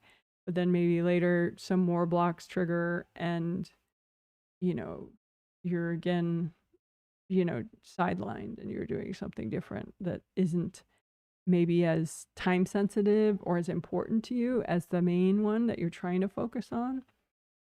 So sometimes focus blocks are unique to what you're working on, but other times they're just, the same blocks, the subconscious blocks, like fear of, failure, fear of someone getting mad at something that you do. Um, uh, self-esteem blocks, feeling like you'll never, what you do isn't going to be good enough. So what's the point? Like there's a whole bunch of different blocks, but you don't have to know what they are in order. You could imagine like a ship direction sort of metaphor where the straight, if you're a ship, right? And going straight ahead is you focusing on what you most need to focus on right now. But then maybe there's like an iceberg in the water, which is those focus blocks, and then you have to detour around the focus blocks, and then hopefully you get back in a timely manner, but sometimes you don't, So you can clear the iceberg so that, longer, you can go forward more easily for a longer time period. Keep your focus. That's the idea. We're gonna melt the icebergs. So you don't have to imagine them like ship direction and icebergs, but you certainly could, of course. I'm melting the icebergs. But you could also just do a big gold blanket out in front of you and pile onto it any baggage that you have that ends up distracting your focus, either with a project that means a lot to you they're working on lately, or just always, gets in the way of most of your project, most of your focus. Okay, and then you can say, angels, is it healthy and gentle to clear all these blocks right now? Let your angels sort through that. And then, angels, can you recycle any invasive beings that are cording into this junk? Breath while your angels do that. And then you do the rest, right? Cold light from your hands and melt away everybody's energy out of these blocks. Melt the cords. A lot of people could be cording these blocks, but don't worry about why or who. Just melt the cords. Wash everybody's energy out of these blocks, including your own.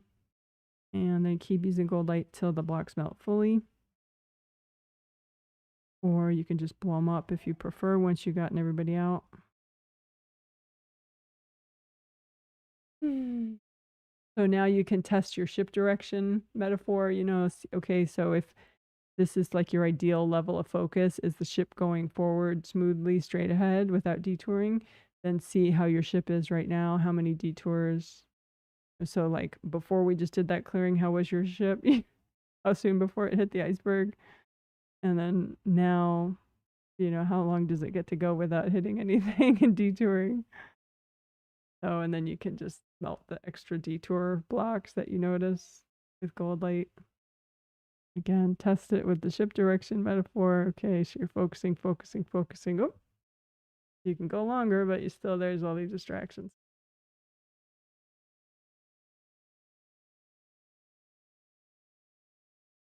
And the distractions usually, it's not that, say YouTube or something. I mean, yeah, YouTube does, and, Facebook, all that social media stuff is geared actually to basically control your focus for as long as possible, but you can be more or less susceptible to it for sure, whether, based on how present you are and how much baggage you clear. So one more time, big old blanket out in front of you, pile onto it all your focus blocks from past lives, from this life. Maybe it's energy people dumped into your space, maybe, conscious, subconscious, whatever. Pile them all out. Angels, can you check my piles, make sure they're healthy and gentle? Angels, can you recycle any invasive beings plugged into blocks? Breath. And then go ahead, melt cords from people.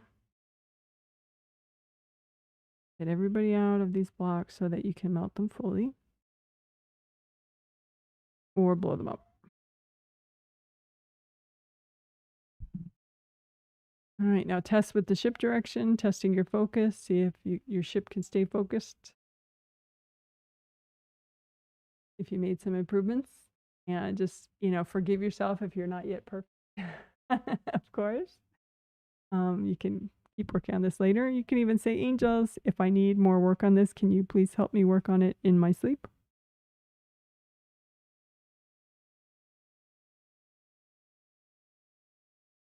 And of course, you could listen to it later and work on it.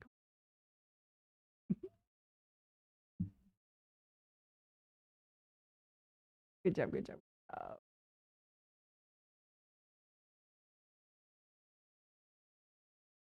And part of focus is how good your grounding is at the time, so you can double check your grounding, see, imagine your physical body, your astral body, and both of the connections to the core of the earth. Make sure your groundings are both wide as all your auras, wide all the way down to the core of the earth, home through your ground from your hands, and melt away the energy blocks. A lot of times if you've lost focus, your grounding has blocked up and or gotten too narrow. So then it's harder for you to clear energy, present focus. Blocks in. And now double check your ship direction. focus. See how that is now. All right. That was extra fast. Yay, good job, good job. That was clearing energy blocks to help focus and also unblocking your grounding.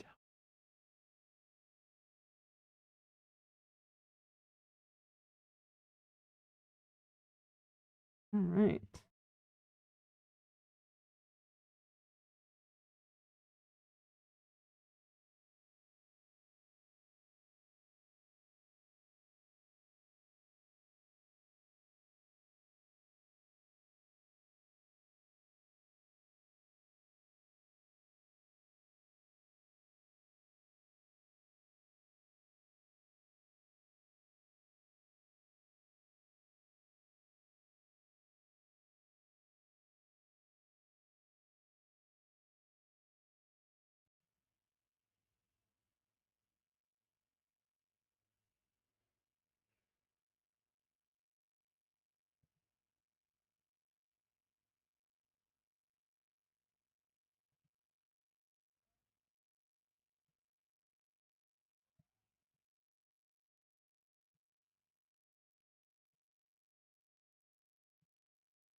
All right, so now we can wrap up this healing with the 3 steps, the blue soak 3-step.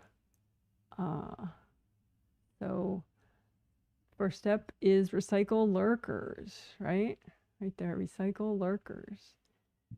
So that's easy, right? Just say, angels, can you please recycle all my lurkers? Deep breath while your angels do that. One more time. Angels, can you recycle all my lurkers?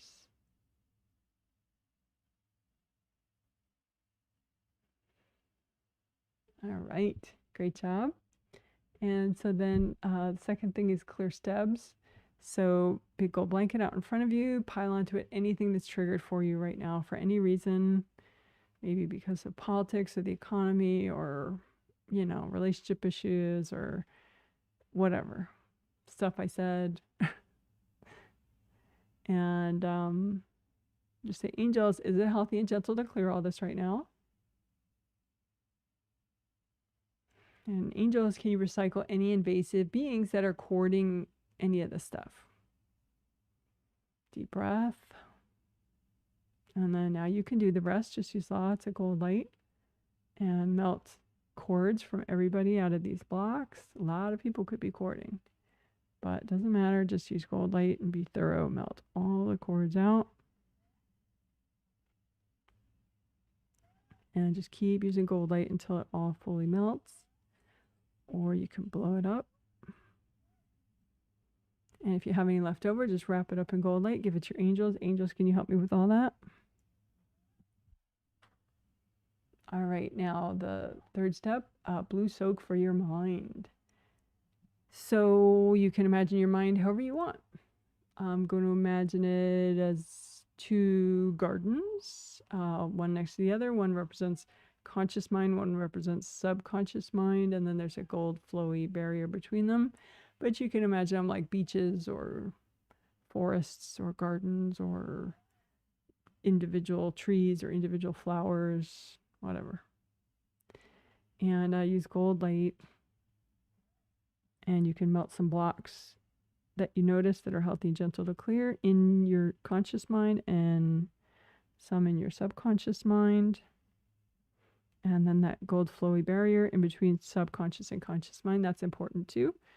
So you may have like a little hardness in there that's unhealthy that maybe is blocking you from having nice realizations. So you can just melt away any hardness in that gold flowy barrier between your conscious and subconscious mind.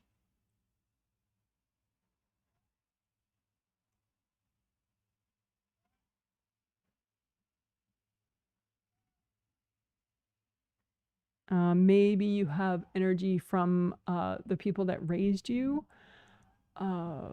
maybe at times the people that raised you were a little invasive with their teaching. And so you might have chunks of their energy in your mind, which can really, it's very unhealthy. I mean, they may have meant well, but their energy in your mind can cause a lot of problems. So just melt away if you have energy from people who raised you, that's in your mind, just melt that away. So you can keep the wisdom, you know, keep the learning from, if there was any, related to what they dumped in your space, but you don't have to keep their energy in your mind. So it'll just block you up.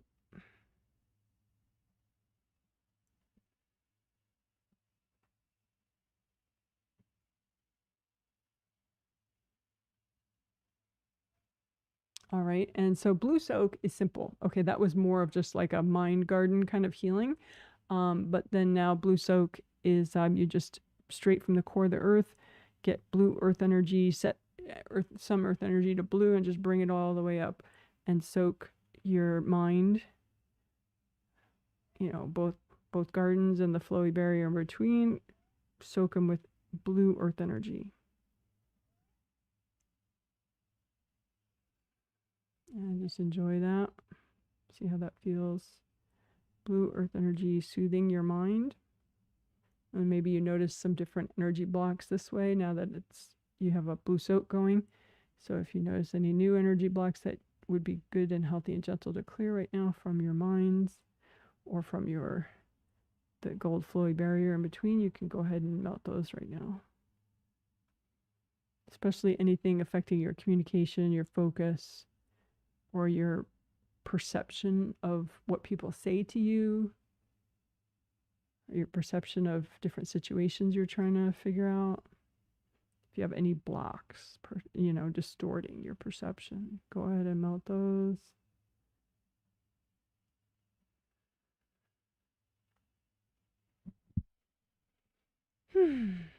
So you can just leave up that blue soak. That's totally fine for your mind. Blue is probably too high vibration for like lower chakras, but for your mind, you know, bringing it straight up from the core of the earth into, you know, to soak your mind, that's something you could have going 24/7 if you wanted. But if you don't like that, just bring it back down and set your mind to whatever vibration you want. Okay, so as we wrap up, you can just ask your angels. Angels, can you help me wrap up this healing?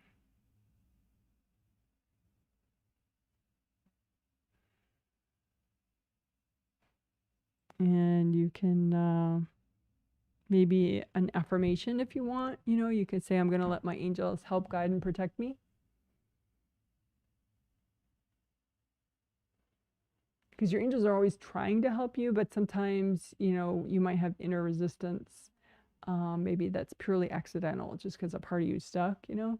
And so the more you kind of set that intention, I'm going to let my angels help and guide and protect me, then it can cut down on some of that drama, inner drama. So I'm going to let my angels help and guide and protect me.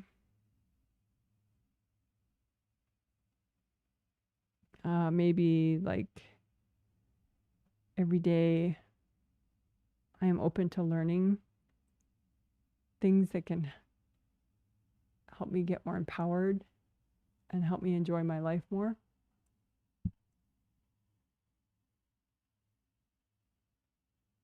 Because a lot of times when you're ready to learn, you will learn. You know, like that expression, when the student is ready, the teacher appears, that kind of idea.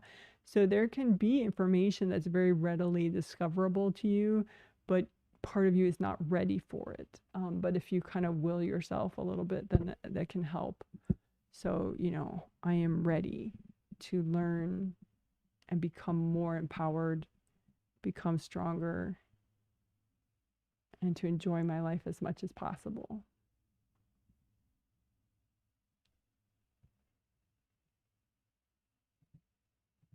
All right, good job. That's a healing. Woo, woo, woo, woo, woo. All right, so I'm going to put what that was so that I can later make a chapter for that. So that was some affirmations that we wrapped up with right there. Okie dokie. So some nice food for thought while we take the break could be this image right here. That's kind of a fun one. So maybe we will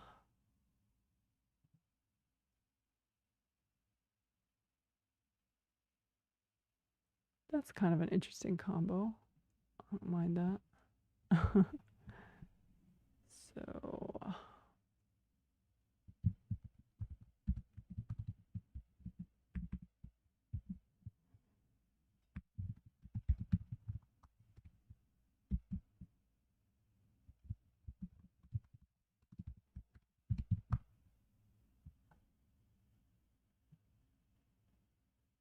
okay, so we're going to be taking a restroom break if you need one. And then I'll come back and turn the camera back on and I'll do a quick stretch or two. Don't feel like you have to copy me. Just do some stretching if you want, whatever's gentle for you. And then we could have a little post-healing chat about energy healing topics. You could comment. I'll read through the chat comments that I haven't gotten yet. You can, if you want to comment about how the healing was for you, or if you have any follow-up questions about the themes, communication, perception, and focus. If it's running a little too long, I will prioritize newbie comments, comments from people I've never read before, I've never worked with before. And then if I don't get to your comment, you could just repost it under any video, after the stream, and eventually we'll post a reply under your video comment. Okie doke. So I will see you soon after the break.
Hello, hello, I'm back. So I'm just going to do a little quick stretching.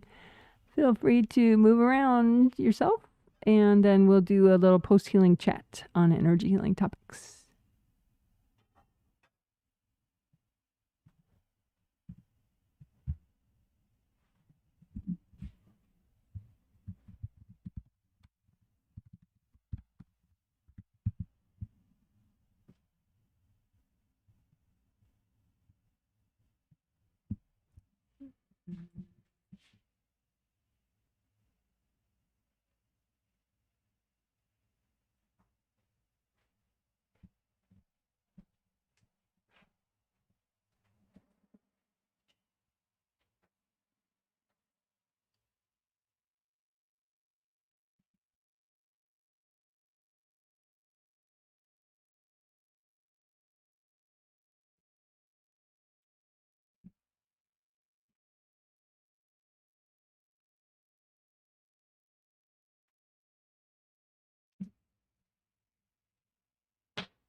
Hello, hello. I hope you had a good break.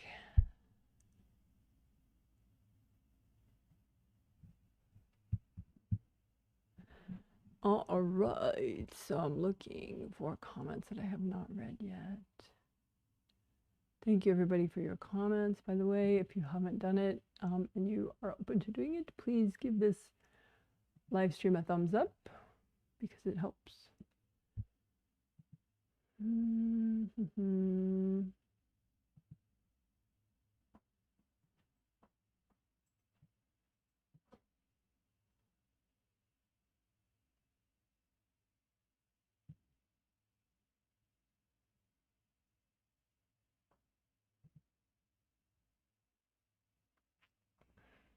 Okay.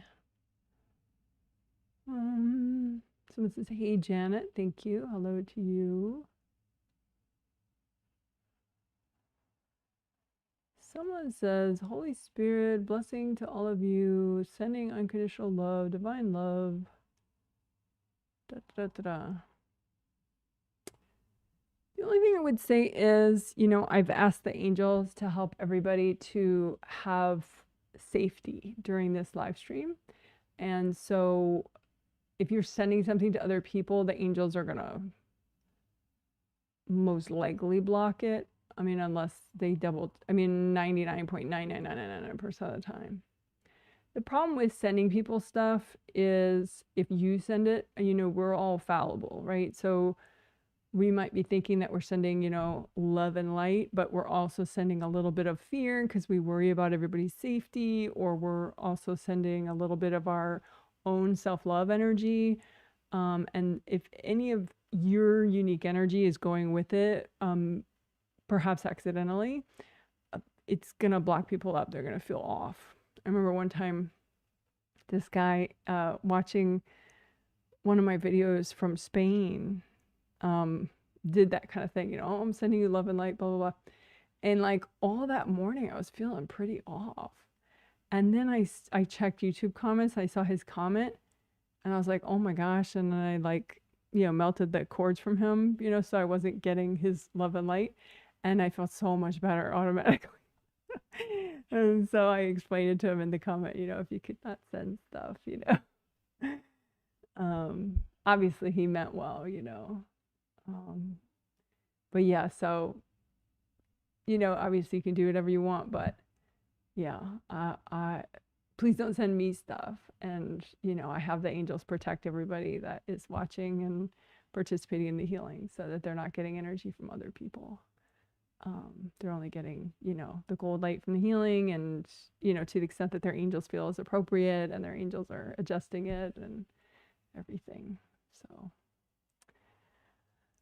I hope that makes sense.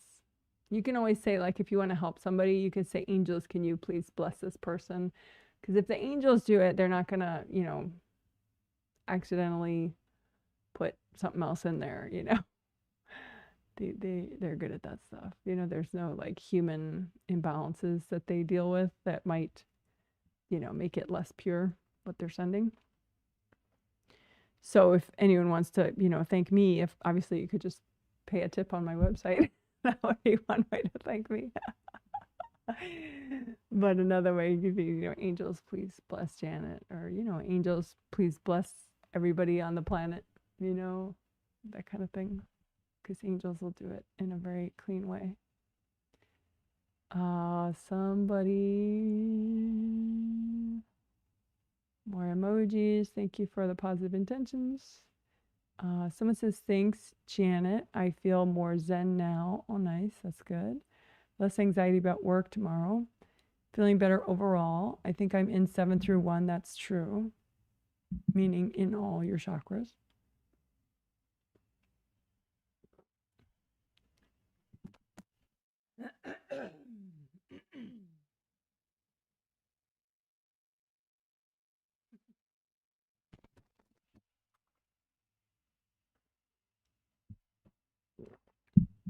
All right. How did my mom do? Thanks. Yeah, because she also got the healing.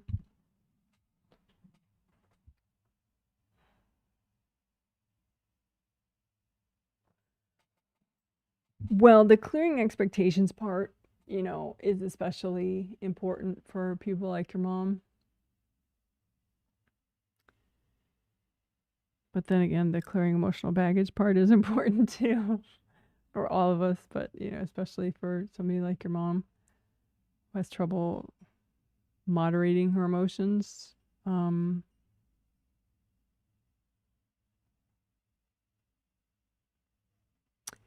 Her angels are pleased with how they did, but not thrilled, because they say that she's kind of married to some of her expectations. Like, she really sees herself as, you know, the master of the rules. it's kind of a part of her identity in this life. So, you know, she only cleared like 10% of her expectations, as opposed to, you know, somebody else who didn't have that in their identity might have cleared, you know, 30 to 35% of their expectations, you know, in this healing. So yeah, they just keep saying, like, don't expect her to change a lot, you know, just because they say she's kind of painted herself into a corner, you know, in a way, because she expected her life to be a certain way, you know, that, and she created these expectations when she was like 15, you know, and so right now is really not the way she expected, and so she's it's very destabilizing for her, but yet she keeps clinging on to those expectations. So she's contemplating clearing some more of her expectations, which I guess is the best you can hope for. So she's contemplating it, and she's sort of discussing it with her angels. So that's how your mom did.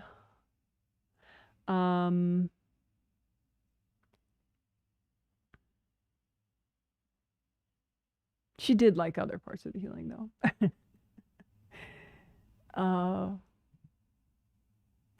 Someone says, hi, Janet. Joining a bit late. It's 70 degrees in southwest Michigan. Nice and sunny day. Well, that's awesome. That's good gardening weather right there. 70 degrees. Someone says, during meditation, I sometimes get a restless leg, feet, and hand syndrome. Any suggestion on what to do right when it is happening to stop that sensation? Yeah, I would do chakra repair and unblock your grounding. A lot of times, you know, it's invasive energy causing that like jitteriness. It's not just you and your energy. If it was just you and your energy, you'd be nice and calm and moderate and peaceful, and you'd be able to sleep, you'd be able to meditate, you know, it'd be cool, you know. But if you have, say, lower chakra damage, it brings in this really wiry energy, and then it's got to go somewhere. It doesn't just stay in the chakras that it first hits, it transfers into another part of your body. So restless arms, probably upper chakra damage. Restless legs would be lower chakra damage, and possibly aura damage as well, or maybe most likely aura damage as well, because the auras protect the chakras. So if there's so much force coming in so deep within your space in order to make cracks in your chakras, it most likely you're having some big aura rips as well. So basically 5 essentials stuff. I don't know if you ever do 5 essentials, but you know, like we do in the healing. But there is an experienced version 5 essentials video in the short video playlist, which does have chakra repair in it. There's also just a standalone chakra repair video, if you prefer that and you don't want to hear about all the other stuff. But yeah, I would say chakra damage and aura damage is what's causing the restless leg stuff.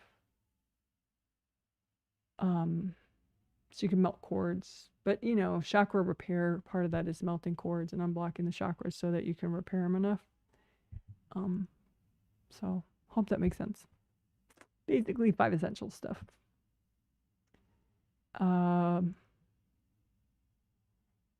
But if that doesn't make sense, you can feel free to post a follow-up question about it.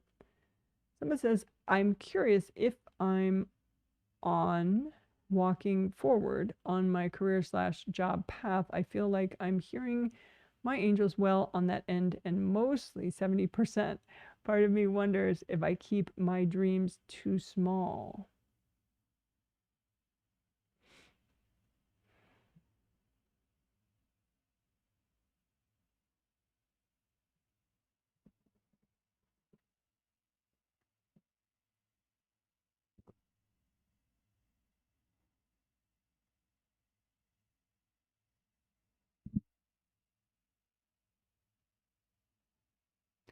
does look like, you know, if you visualize a spiritual path that is like sort of a subset of the main spiritual path that just has to do with your job / career path, it looks like you're on the path and you are moving forward.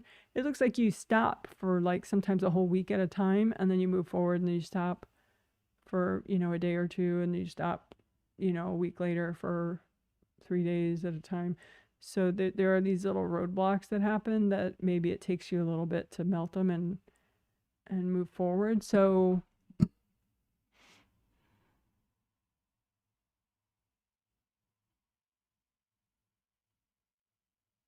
looking at what's causing that.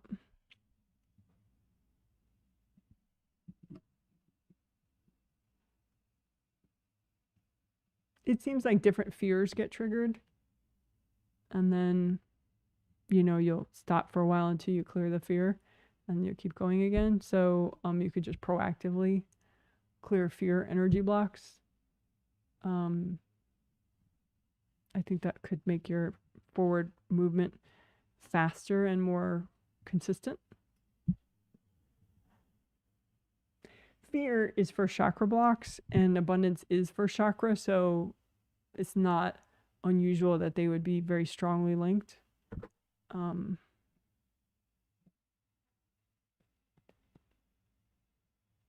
Oh yeah, there's a video in the short video playlist that works the brain and also for chakra stuff.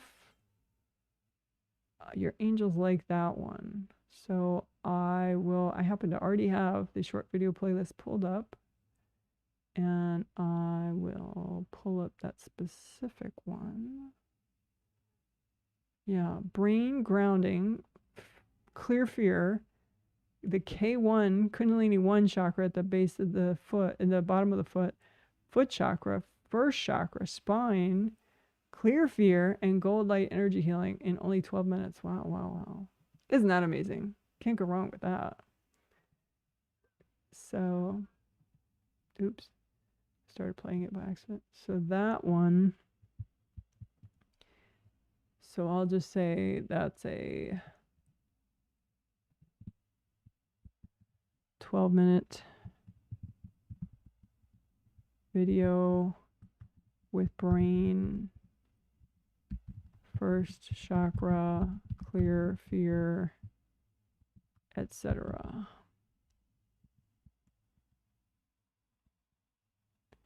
And that is a direct link to that video, but it is in the short video playlist as well. All right. So that link is in the chat. It's called Brain Grounding, Clear Fear, K1, Foot Chakra, blah, blah, blah, blah, blah, blah. Lots of goodies. So, but the keeping your dreams too small, your angels are kind of like, no, it's not exactly what's going on. But maybe the fear is what you are meaning to kind of point towards. I'm not sure. But anyway, okay. Hope that helps. Somebody says, thank you so much, Janet. I'm feeling super irritated. I have some courting from the hubby. It seems like an argument is coming in later, like a storm type of feeling. I asked my angels to talk to him, and if he can have a healing. I also have been thinking about this work project. I think I need to melt some baggage that I may be carrying for others, and that's why I've been feeling heavy. Thank you.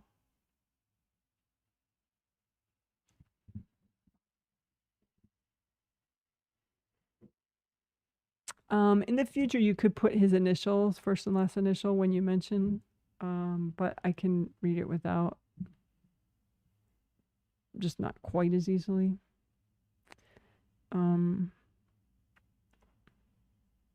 It does seem like he's been sort of holding his tongue for a while, and he's about done holding his tongue, and he's got a bunch of stuff he wants to talk to you about. I think the problem is he's been trying to say stuff to you, and you're just like, talk to the hand. Like you're sort of blocking off regular communication with him. I mean, I know he's no saint, you know, But I think in this case, it's kind of like you are the one kind of playing like, I can't hear you, I can't hear you, I can't hear you. And then it's like, it just, it, he feels like you're not really hearing him. It seems like the whole video game thing that you do, where you just like tune out and play video games for a long period of time in the evening and you don't interact with him. Um,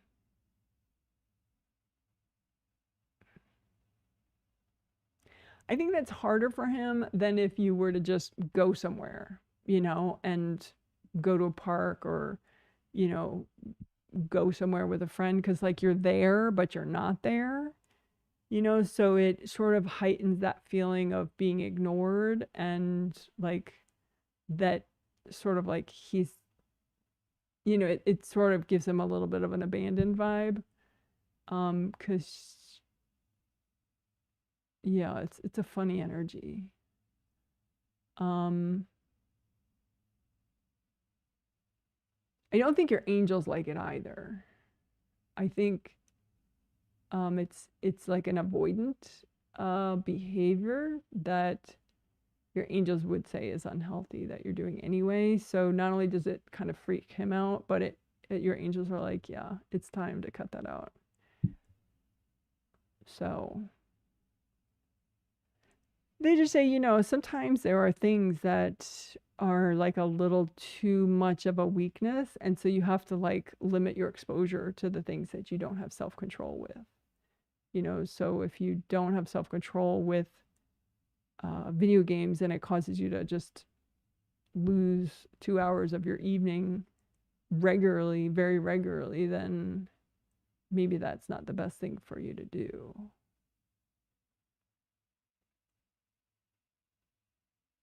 The healthiest thing. I mean, there are some times though where, temporarily people need to do like avoidant sort of stuff, but sometimes there's avoidant stuff that's actually more cathartic. And so you're present and you're clearing blocks. So it's kind of like refreshing. So then it's not just like lost time where you're, because when you're doing video games, you're really out of your body. You're like half in your seventh, but that's it. It's kind of like the most unproductive out of body meditation ever. It's like you're not meditating, you're just out of body. So I think that's the problem. Like if you were watching something that you could be more present with, um, uh, that would be a different story. So I hope that makes sense. But yeah, it does look like it's the problem that he has is mostly because he's been trying to communicate with you for a while and you're there but you're not there. So hope that makes sense. I mean, that's what it looks like. So as far as the work stuff, the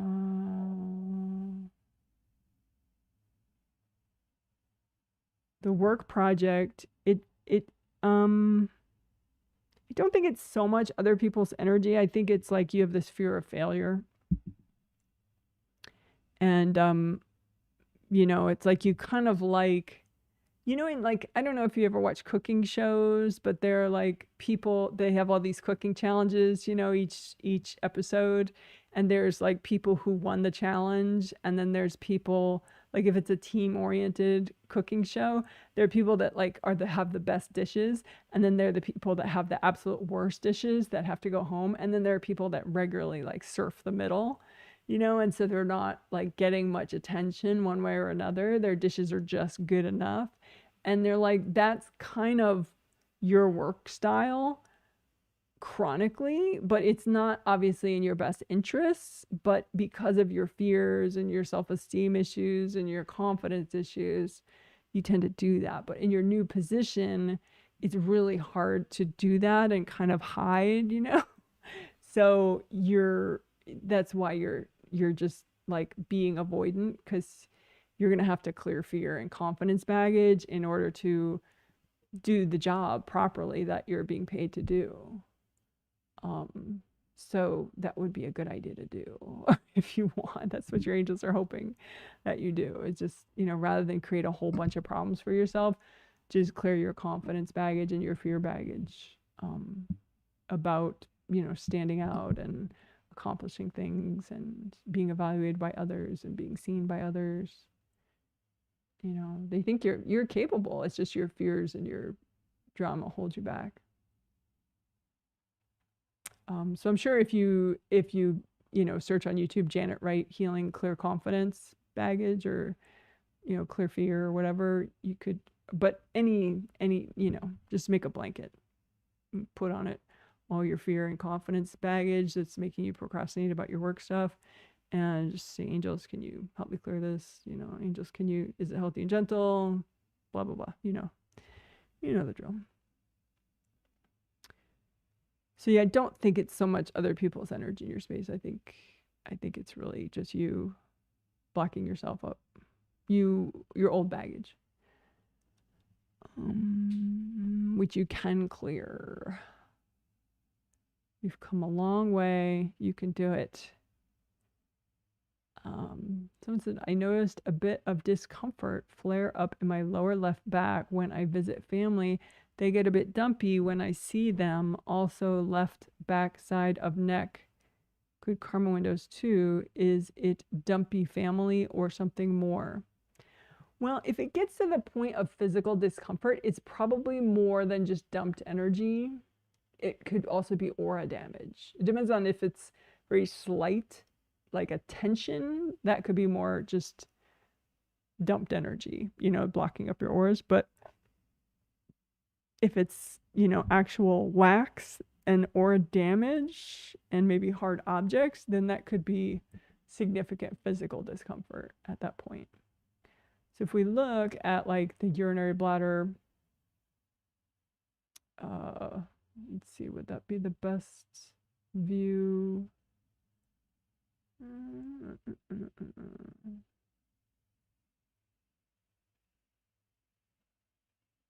Yeah, I think so. That would be the easiest thing to go do.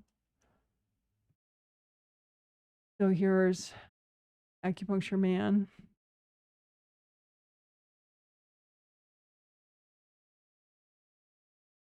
So that's the urinary bladder meridian.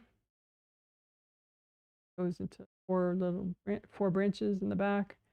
So, right around there, all that stuff. Like it's side. So it could be physical damage to those points. It depends on if it's like sort of a sharp discomfort, then it's to the point where even those little chakras are maybe blown up or have little spurs in them. So you repair those, each one of those. I mean, if you're not in front of a diagram, just sort of imagine the whole thing like a red river with a bunch of chakras in it, and just, feel each one and get the little zigzag right there at the base. The inner branches do that cool zigzag thing. But then like your urinary bladder meridian Wei Qi aura back there is probably all like beaten out and not solid. So you could, lots of gold light. Angels, can you recycle any invasive beings in the way? And just, let it fill up with gold light and repair all the gold mesh spheres in that area definitely for the urinary bladder meridian Wei Qi aura. But sometimes you have like several auras that are damaged right there, like astral body aura, physical body aura, and the urinary bladder meridian, whatever, but you can just repair them all, right there. But yeah, typically, unless it's very faint, it's probably more than double. It could even be like second and first chakra damage, like maybe some cracks in, like, say, the second chakra and the first chakra, because a lot of times wax are not so targeted. They're sort of blast the whole area. So the sides of your second chakra, the side of your first chakra on the left side could be cracked and wrecked up. I was just healing myself.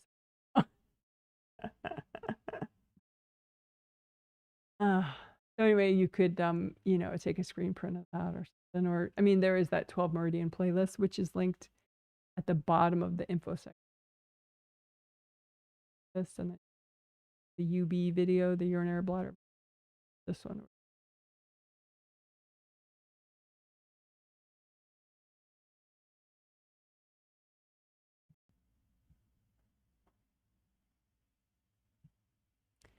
Oh, let me make sure I'm seeing all the comments.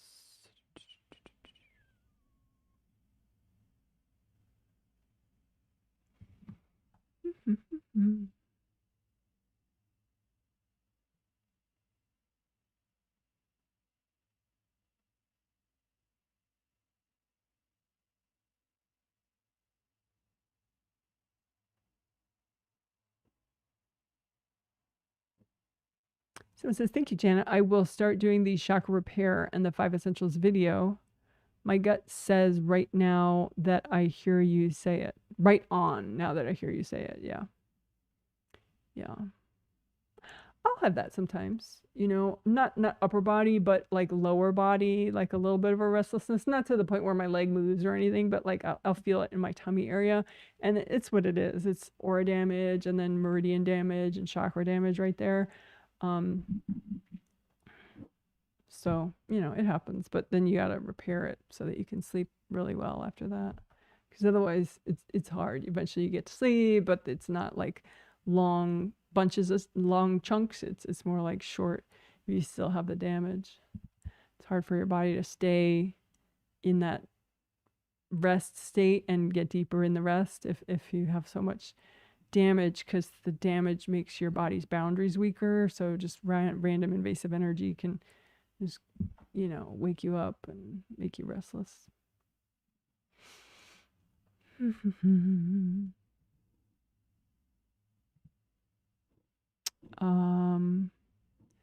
it says, hey, Janet, joining really late, but listened to some while running errands and driving home. 65 degrees and full fog in San Francisco. Interesting. Fog at this time of day. We never have fog at this time of day. I don't think we have fog early morning during certain times of year pretty regularly. Maybe at night. Wow, early healing today. Yes, I hope this is my new normal. So that's my goal, is 3 p.m. Pacific, which is 7 p.m. Central, and wait, no, 3 p.m. Pacific is 5 p.m. Central and 6 p.m. Eastern. My wake up call was because now, you know, some people have signed up for text alerts before the live stream starts. So they know exactly when it's about to start. They get a text message that says, hey, I'm starting my live stream in 5 minutes. And it even has like a little link so you can click on it and go right to the stream on your phone if you want. The company that I send that text through, they have these quiet hours, so they don't let you send a text after 8 p.m. Eastern. So that was like my little slap in the face, like, okay, get a grip, Janet. Get over yourself.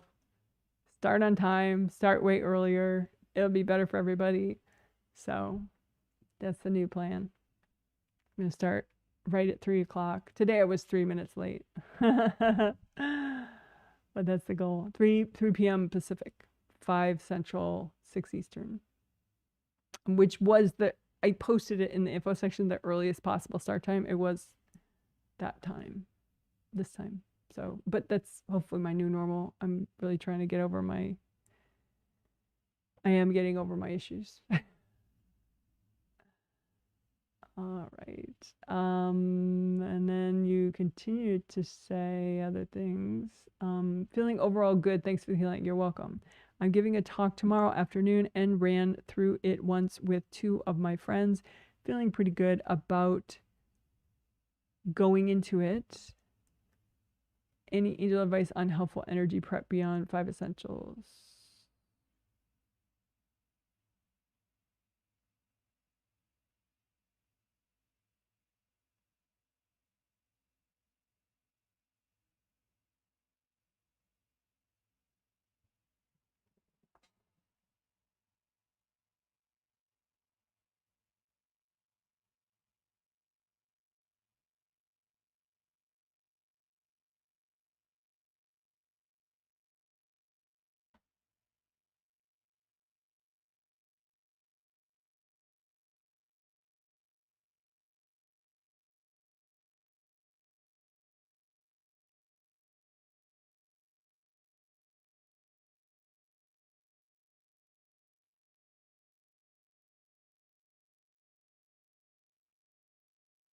Yeah, you could, I mean, it looks like it's not like a class that people pay you for and everything. It's like some kind of a, I don't know for sure, but it looks like it's some kind of a general meeting that you are a speaker at.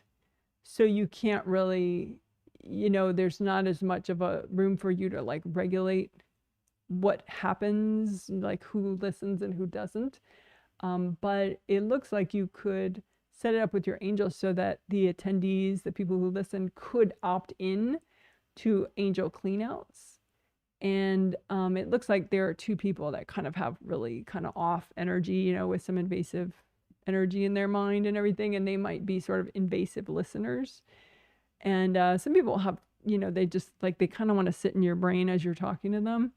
And so it looks like they would opt in to angel cleanouts if that was offered to everyone by the angels. So you could just set that up with your angels. Angels, can you please offer everybody, angel cleanouts that people could opt into, and it could be offered, twice, once this evening and once tomorrow before the talk. And because then I think those invasive listeners would be a lot less so. And so it'd be just easier for you to do your talk. So that's the only thing your angels are mentioning to me. So good job on your prep, what you've already done. Hope that helps. Someone says, hi, Janet, just joining. We're out with friends, and you mentioned their initials, for a boat ride. And impact of the healing was not only on us, but on them too. So far, they have been respecting our family rules I put in subconscious. Well, yeah, I mean, I think what you did is you didn't like jam it in their subconscious mind. You just hopefully just, ask them to opt into things, which it looks like you did. So that's clean. So cool. Someone says, thanks so much, Janet. Feeling really mellow and really tired. I've been really tired lately. It does seem like a grounding thing and also being blocked in the back of my chakras? Question mark.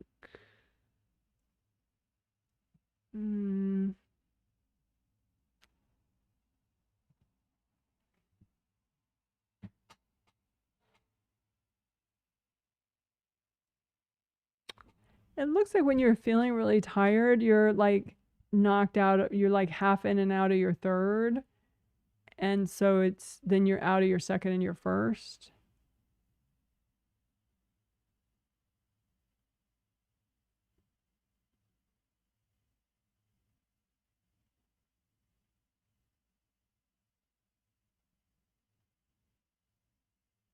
Seems like somebody from work. Like that whole thing about the new position thing. Somebody from work is courting your third chakra quite a bit. And their energy running through your third kind of shuts it down. And so then your third layer gets real thin. And then you're out of your second and your first. And it makes you want to, float off and take a long nap.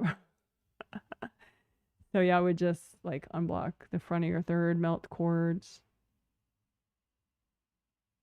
Maybe repair your third chakra gate more often.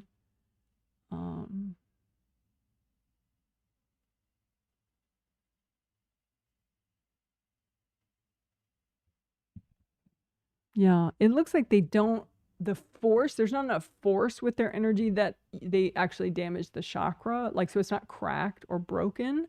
So I think you're not picking up on that. It's a third chakra, invasive energy issue, but it is there's like a sizable cord and a lot of that person's energy comes into your third and it's like sleeping gas for you. So I hope that helps. Should be easy for you to take care of it now that you have more of a sense of it.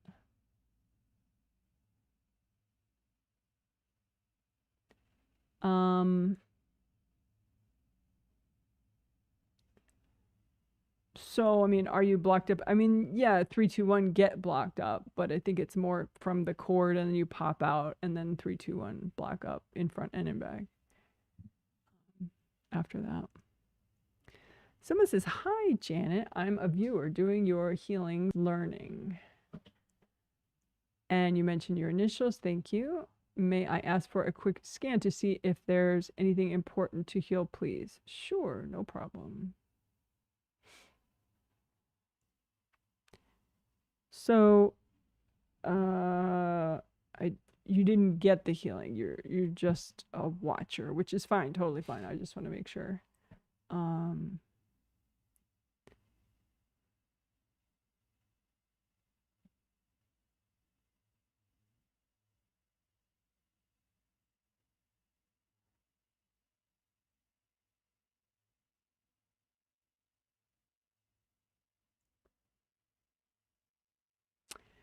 You're having boundary issues with somebody.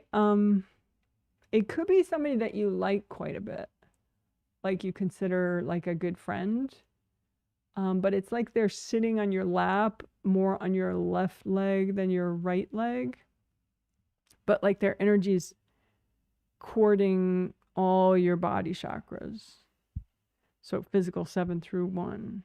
And they're just sitting on your lap and it's like, I think they think they're keeping you company or something. So I don't know if it's like a long distance friendship or something or what's going on with that, but somebody I think you consider like a positive influence in your life, which doesn't mean they're not. It just means, they don't understand about boundaries and that this is kind of would slow down your manifesting and how present you are and affect your immune system, etc. And your ability to sleep well, maybe even depending. It seems like they leave you alone when you're asleep. But anyway, so I don't know if it's a family member or who it is, but you can just imagine them sitting on your lap and just ask them to give you some breathing room. Say, "Hey, thanks for all the support, but I need my breathing room.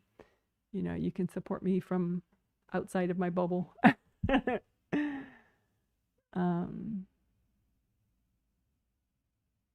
Yeah, I think you just did that, so they moved out.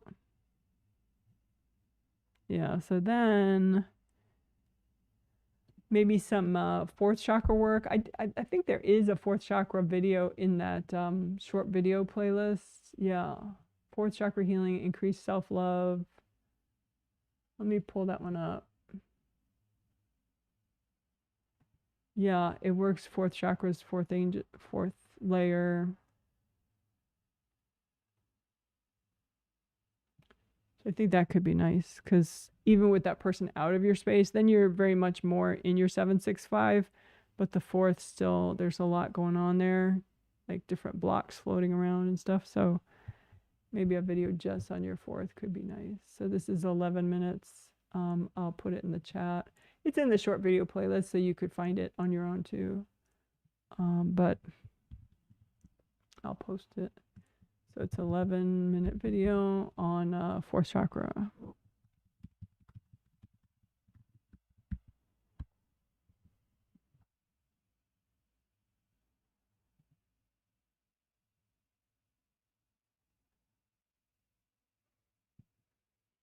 And then after that, if you want even more, you might be kind of motivated because your angels keep suggesting stuff. So there's a grounding one in the short video playlist that also does a little bit on arms and legs, which is kind of nice. Let me find it.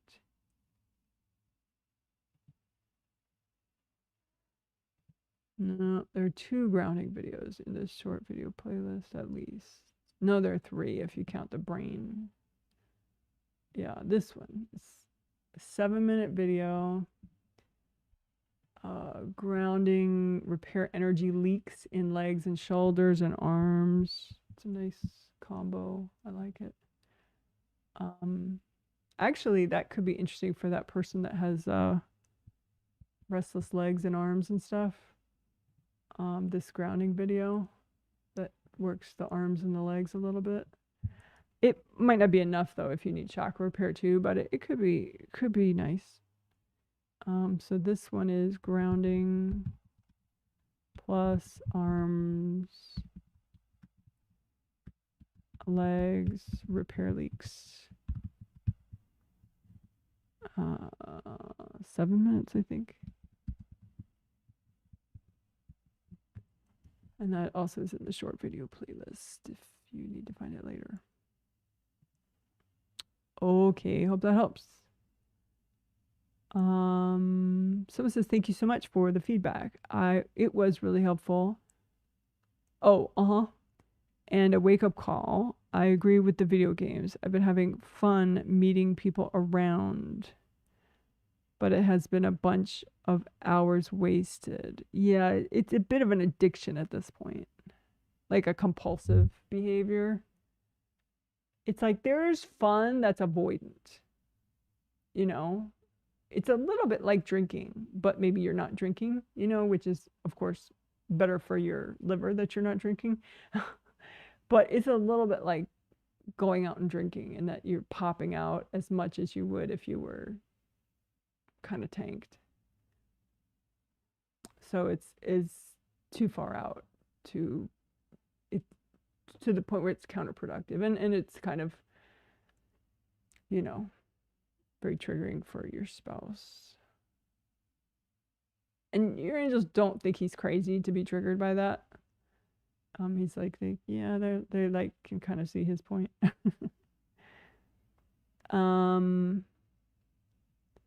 Someone says, yes, it's a speaker series not set up by me, moderated by a colleague I haven't met yet. Thanks for the opt-in angel clean out options tonight and tomorrow before the talk. Yeah. Cool. Glad it made sense.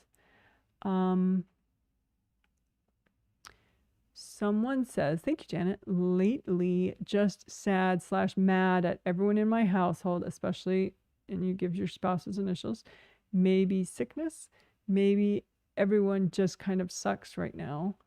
I am pretty blocked seemingly everywhere right now.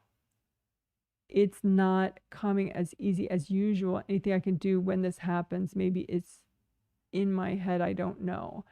It's not in your head, you know, when stuff like that happens, you know, things affect your mood and your outlook and your perspective.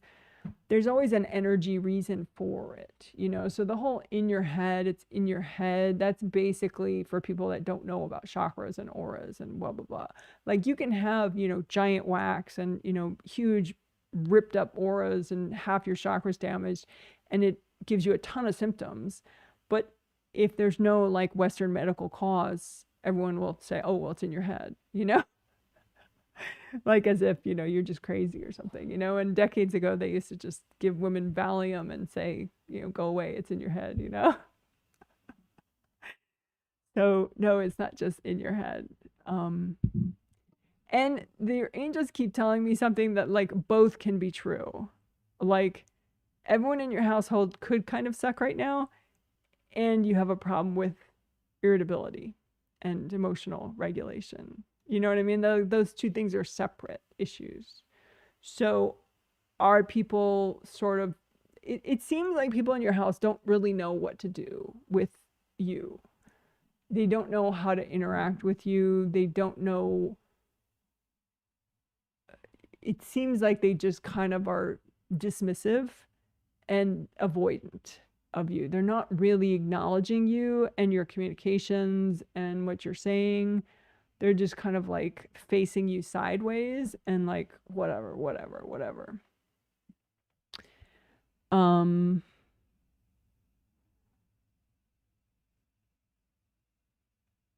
I think part of that, there's a way in which you can clear enough of your triggers so that you are not constantly showing people all the stuff that sucks in your life. Do you know what I mean? Like, I mean, you have a lot of legitimate things that suck in your life right now, you know, like technically, legitimately are very, very challenging, right now. And so you're not making this stuff up, you know. However, the problem is if you're going through a lot in your life, it doesn't magically make the people around you like trained therapists so that they can handle what you're saying and cope easily with you. You know, people get really triggered and they just become avoidant then, or they become aggressive then. They don't know, they get so triggered and they don't meditate, they don't clear steps, you know. So they can't handle you, you know. It's like not like me, you know. I'm a bit like a maybe what I would say is a you know, there are therapists, there's a big continuum of therapists, and there are some therapists that end up being kind of controlling because they're not really good at grounding and clearing energy blocks. So they get triggered too. They just pretend they're not triggered, and then they become a little manipulative, you know.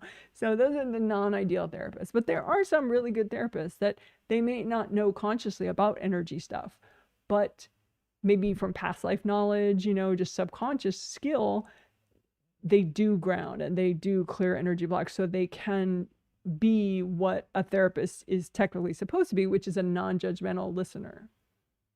And, you know, someone able to kind of really see where you're coming from, you know. However, that's not even all therapists are like that, right? So in the general population, they have no training for that. They're not trained to be a neutral listener and, you know, not get triggered by other people's pain, right? And so people in your house don't know what to do with you. They're too triggered by all the genuine hardship that you have. And so they just act out about it. So what do you do about that? You learn to not show them the pain. Like, you can clear some of it and the rest of it just hand to your angels, so it's not like you're wearing it like a poster board in front of you. Because the problem is then it makes things worse because you already have your health issues and your, you know, your emotional issues because of your health issues. And then if they ignore you and blow you off or, you know, appear callous and whatever, then it doubles your problems, right? And so if you can, you know, clear some of these sort of hardship poster boards that you have up and then hand the rest to your angels and say, angels, help me with this stuff. You know, you can imagine handing all your problems to your angels. Say, angels, help me so that I'm not so triggering to the people around me. Because, like I said, it backfires then. You're showing people your pain because you want people to understand and empathize. But since they're not trained therapists or they're not me, it's just too much. They don't know what to do with it. And so they just freak out and tune out and either ignore you or act inconsiderate.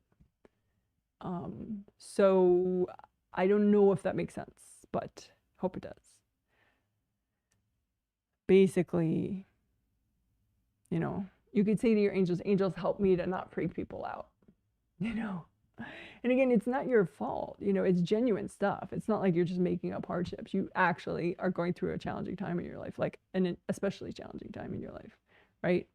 And it is compounding that issue that people around you are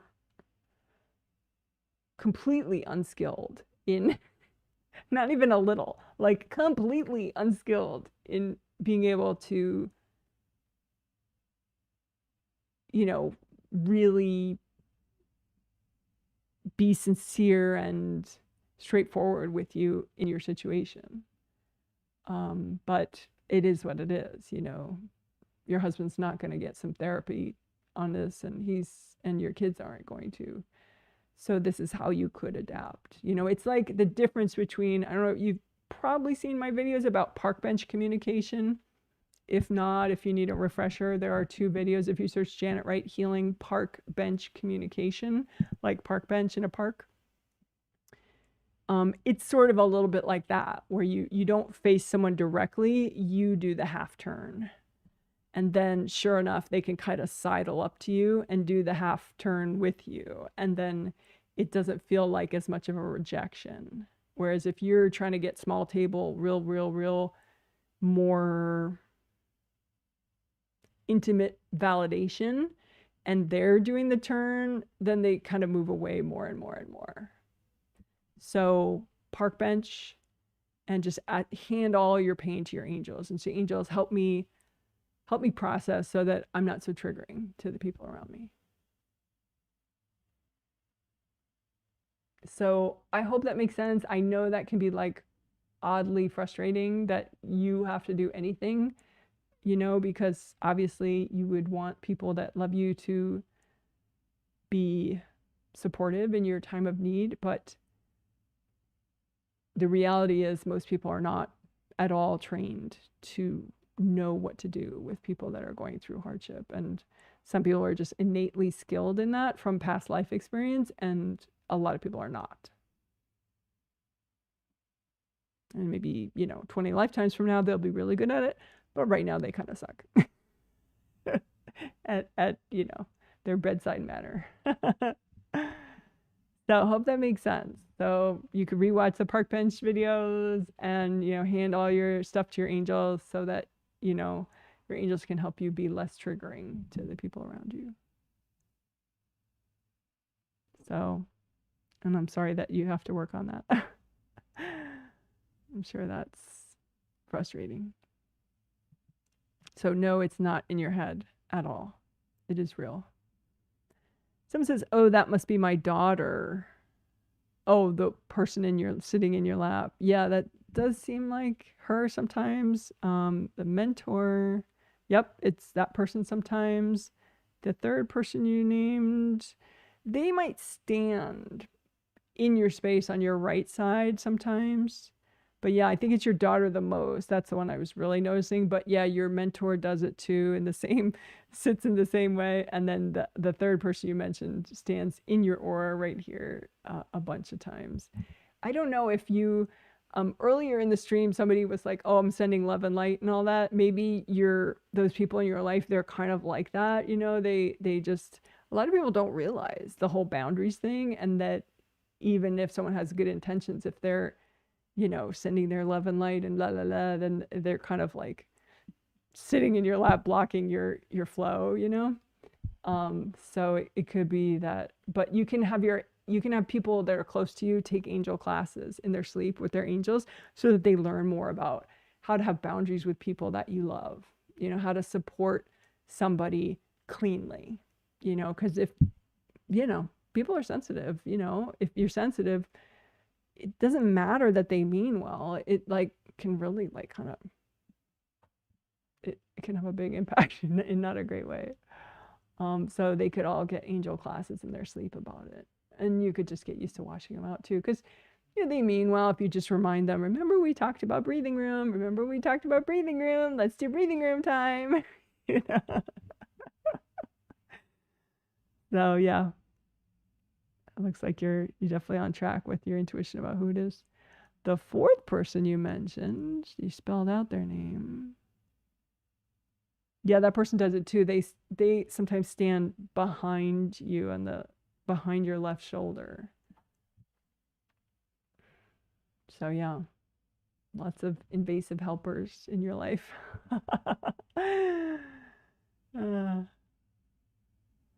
It's funny. Hope that helps. Someone says, "Thank you for the feedback about fear moving forward and damage. Your early start time is inspiring. Today's comment section and your responses to others has really helped me. Thank you." You're welcome. Someone says, "Haha, yes, you totally got that. They think they're helping often, but in reality, I am capable doing my own thing and they get offended by it. LOL." Yeah. Yeah. But telepathically, if you telepath people, like it's like you have a conversation with them mentally, like don't hop in their brain and do it, like be body centered when you do it, but just like have a little conversation. Or you can watch my park bench communication video too, like that image of you two both on a park bench, you know, like have the angels just find a nice out of body safe angel chosen spot for the both of you and just say, you know, "Hey, you know, I know you love me and it's really great that you're so supportive and I'm so grateful, but I really do need breathing room." Or you know what? I have a video. It's not in the short video playlist, I think, because it's not as recent. Like that, the short video playlist is pretty. Oh no, it is.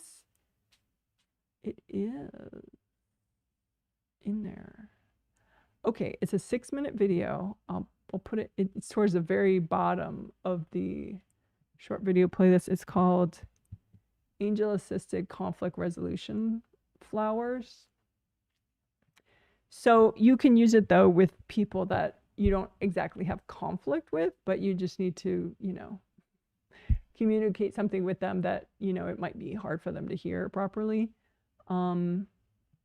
And so these angel assisted flowers are like they're healing energy, universal healing energy, so not your energy. And then they you put that kind of message in like, hey, you know, I really need breathing room so I can live my best life, and it's great that we're friends and we can still be friends, but I need to breathe.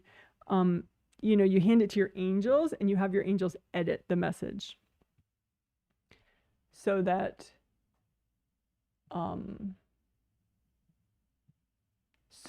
they can like translate it to a way that you know, like reword it or whatever, and they can only you ask them to only deliver it if it will help, you know. So okay, a conflict resolution flowers.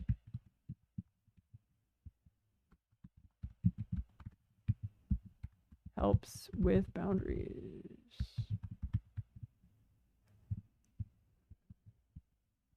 So there you go. Yeah. Okie dokie. I should wrap up pretty soon.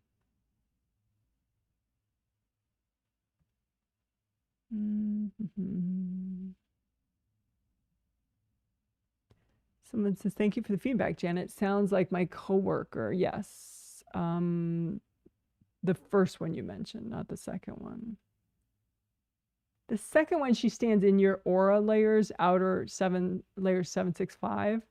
So it's a little bit her, but the one that really puts you to sleep is the first one you listed. She's the one that chords your third and makes you really sleepy. I've been taking a step back from them at work even before the new position popped up. I'll work on third chakra gate. You know, you could do the angel assisted conflict resolution flowers with both of them as well. That could be interesting.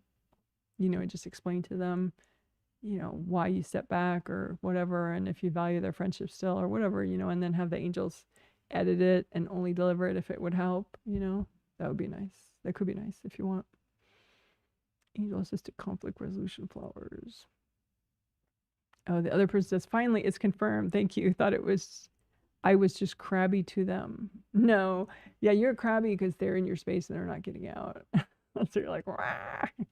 That's what happens sometimes. Like if you know, if someone's, if like say you're in someone's space and they try to get you out, but they don't know how, you know, they don't meditate, they could just like scream and yell at you to pop you out of their space. You know, or something extreme, you know, to get you out. So, you know, it would be funny. There's this video in the short video playlist called, what is that one called? It's like, it's got this weird name. Like invasive people room, melt floor. It pops people out and it's kind of cute. Yeah, it's only 3 minutes long. Here, I'll send it. It's in the short video playlist. It's called Clear People Out of Your Space in 3 minutes. Invasive people room, melt floor technique. So that could be a funny one for you to learn.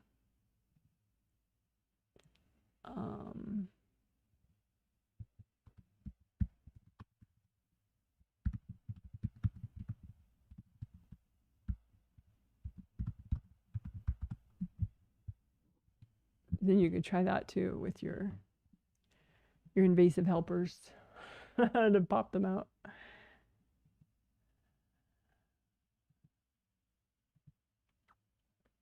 One thing you could do too maybe is you can make like, you know how like in a sporting event they'll have bleachers, like maybe at a soccer game or a football game or something, some outdoor thing. They'll have bleachers where the fans and, you know, the parents, if it's kids playing, you know, the parents will be on the bleachers, right? So you can make gold, like far off bleachers that are like, you know, have the angels set the energy and keep it you know, at enough of a distance from you so that they can be your cheering section, you know, and you can remind them, you know, hey, can you go back to the bleachers? You know, so if they really want to use up part of their energy to kind of monitor your progress and, you know, encourage you, even though you don't really need that much, you know, they can be on the bleachers and do it, you know. So you can say, hey, you forgot, do that from the bleachers, please. You know, and then have the angels escort them to the bleachers.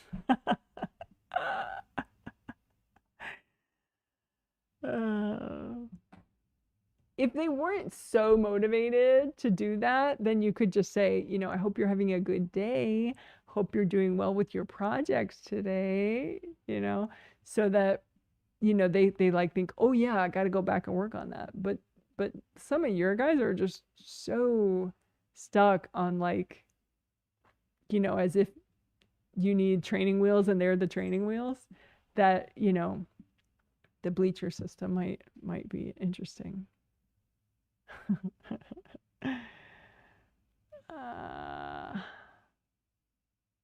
Someone says, my work is overwhelming. I'm really struggling with focus. I feel changes on the horizon, but not sure if it's time for a change or I need to work through this. Good question. What I like to look at is like check boxes. You know, like if you have a to-do list and little check boxes and like, okay, I did that, I did that, I did that, you know. And so with a job, or even just a project that you're working on in your personal life, there's typically stuff that you're meant to learn from it, right? And so with a job, you know, whether your job is exhausting or whatever, that's kind of separate from have you learned all that you would ideally learn at this particular job, right? Because if you haven't learned it all and then you leave at that point, I mean, especially if you have a lot more left to learn, then you may manifest a job that is somewhat similar in ways that you don't like because you didn't finish learning the lessons of like boundary issues and, you know, emotional regulation issues and self-care issues and whatever, you know. And so you look at the check boxes, you know, that's one way to do it, you know. So if I look at your check boxes for that job, it looks like there are 5 check boxes and you've checked off 4 of them. So you're close, you're close. So, but there's just one more box of learning. So you can have your angels help, you know, angels, can you help me learn help me finish up my learning here so that, you know, that way you can learn all that you're really meant to learn ideally at that job before you go. Before you manifest the next job. So then it's a real step up the next job as opposed to like a little bit of a bad repeat. So that makes sense. And as far as how you could hurry up that learning, I mean, a lot of the videos in the short video playlist, the grounding videos, there's a video like clear, we do a technique in these healings a lot, clear stebs, which stands for stubborn triggered energy blocks. So anything with clear stebs, or there's one about clear what you're avoiding, like RAD blocks, RAD, resistance, avoidance, denial blocks. I wonder if I can find a video with that. I think maybe I can, but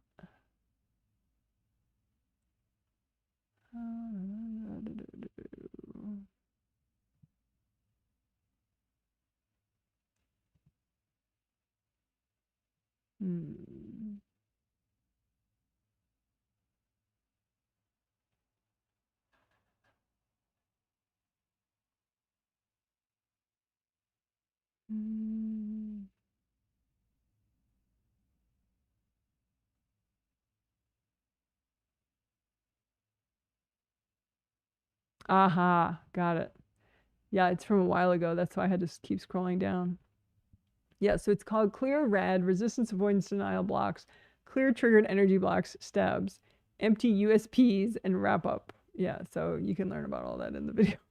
But it's not a long one. It's like 6 minutes, so that's fine. So, but that could speed up your learning, because clearing resistance, avoidance, and denial blocks, it's like then you're not putting off stuff, you know? So clear rad blocks can speed up learning and growth. 6 minutes. It's in the short video playlist, which is featured on my YouTube channel page, but here's the direct link in the chat.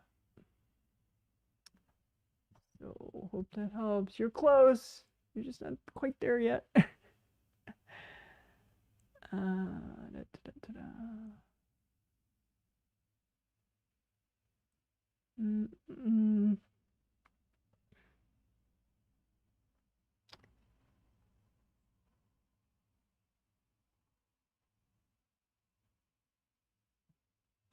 It's the person with the invasive helpers says, sorry to clarify, Janet, my daughter is good intentions, but just checking on me, or also needing me, but not saying it out loud. Well, either way, she's in your space, so that doesn't really help anybody. I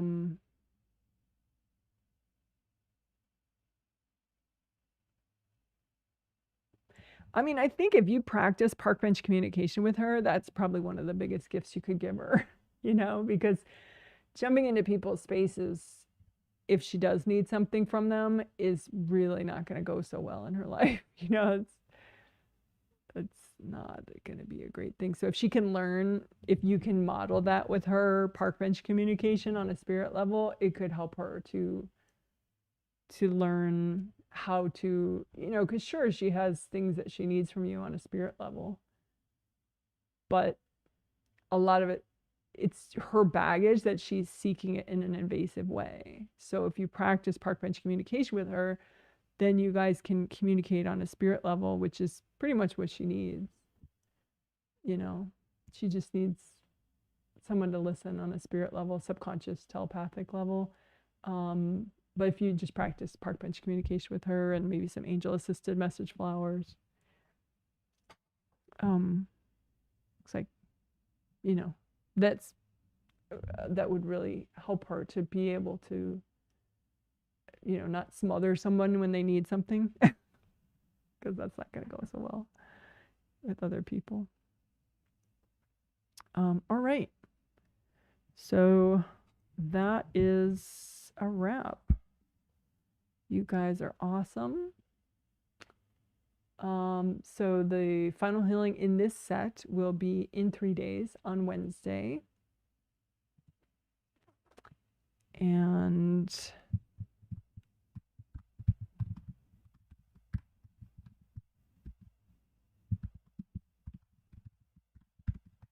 so Wednesdays, there's no post-healing chat, just because my Wednesday evening is a little more time sensitive, because my husband's also a streamer and I don't want to hog up the internet all night. That would be very rude of me. So the healing, I aim to have it start at the same time that it started today, which, you know, is actually in the info section of this live stream. If you look at those times, you know, depending on your country, that's the time pretty much that I started at. It was just 3 minutes after that. So, and if you do want to receive text messages for when that healing starts, even, I can add you to a list of people that only get text alerts for this set only. And of course, if you want text alerts 5 minutes before the start of all 5 healings every month, then I could add you to a list to make that happen. Someone says, that's perfect. Thanks again. You're welcome. Someone says, thank you. I definitely feel resistance. Yeah. So the clear resistance, avoidance, denial thing will be good. Yeah. Everybody has resistance on some level, but you know, how much you, if you can kind of see that and clear it, it's a game changer for sure. You know, if when you sense that, you're like, okay, I need to get over this, and you do something to get over it, it saves a lot of wasted time. All right. Woohoo. So that's that. And this is my email address and my website for those that don't know. And you could email me and ask to be on my news email list if you want. I actually have 3 different news email lists. They're purchase reminder, in other words, 3 different monthly emails I send out at different times of the month. And they're purchase reminders, but they'll also now have something fun and extra in it, like some suggested affirmations that I'm hearing from the angels, or a video suggestion or 2, or something, something cool. So if you want any or all of those news email lists each month, that's fine. You can let me know and we can tune it to which ones you want, or if you want all of them. And if you want to purchase a set of healings, you can definitely do that. The set for later this month on this same theme is for sale on my website right now. And then in September, the sets for September are already up on my website as well. And the themes that we'll be working in September healings are abundance and productivity.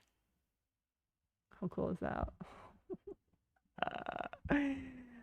Oh, so exciting. All right. Okay, you guys, you are the best. Take care. See you in 3 days if you want. Bye.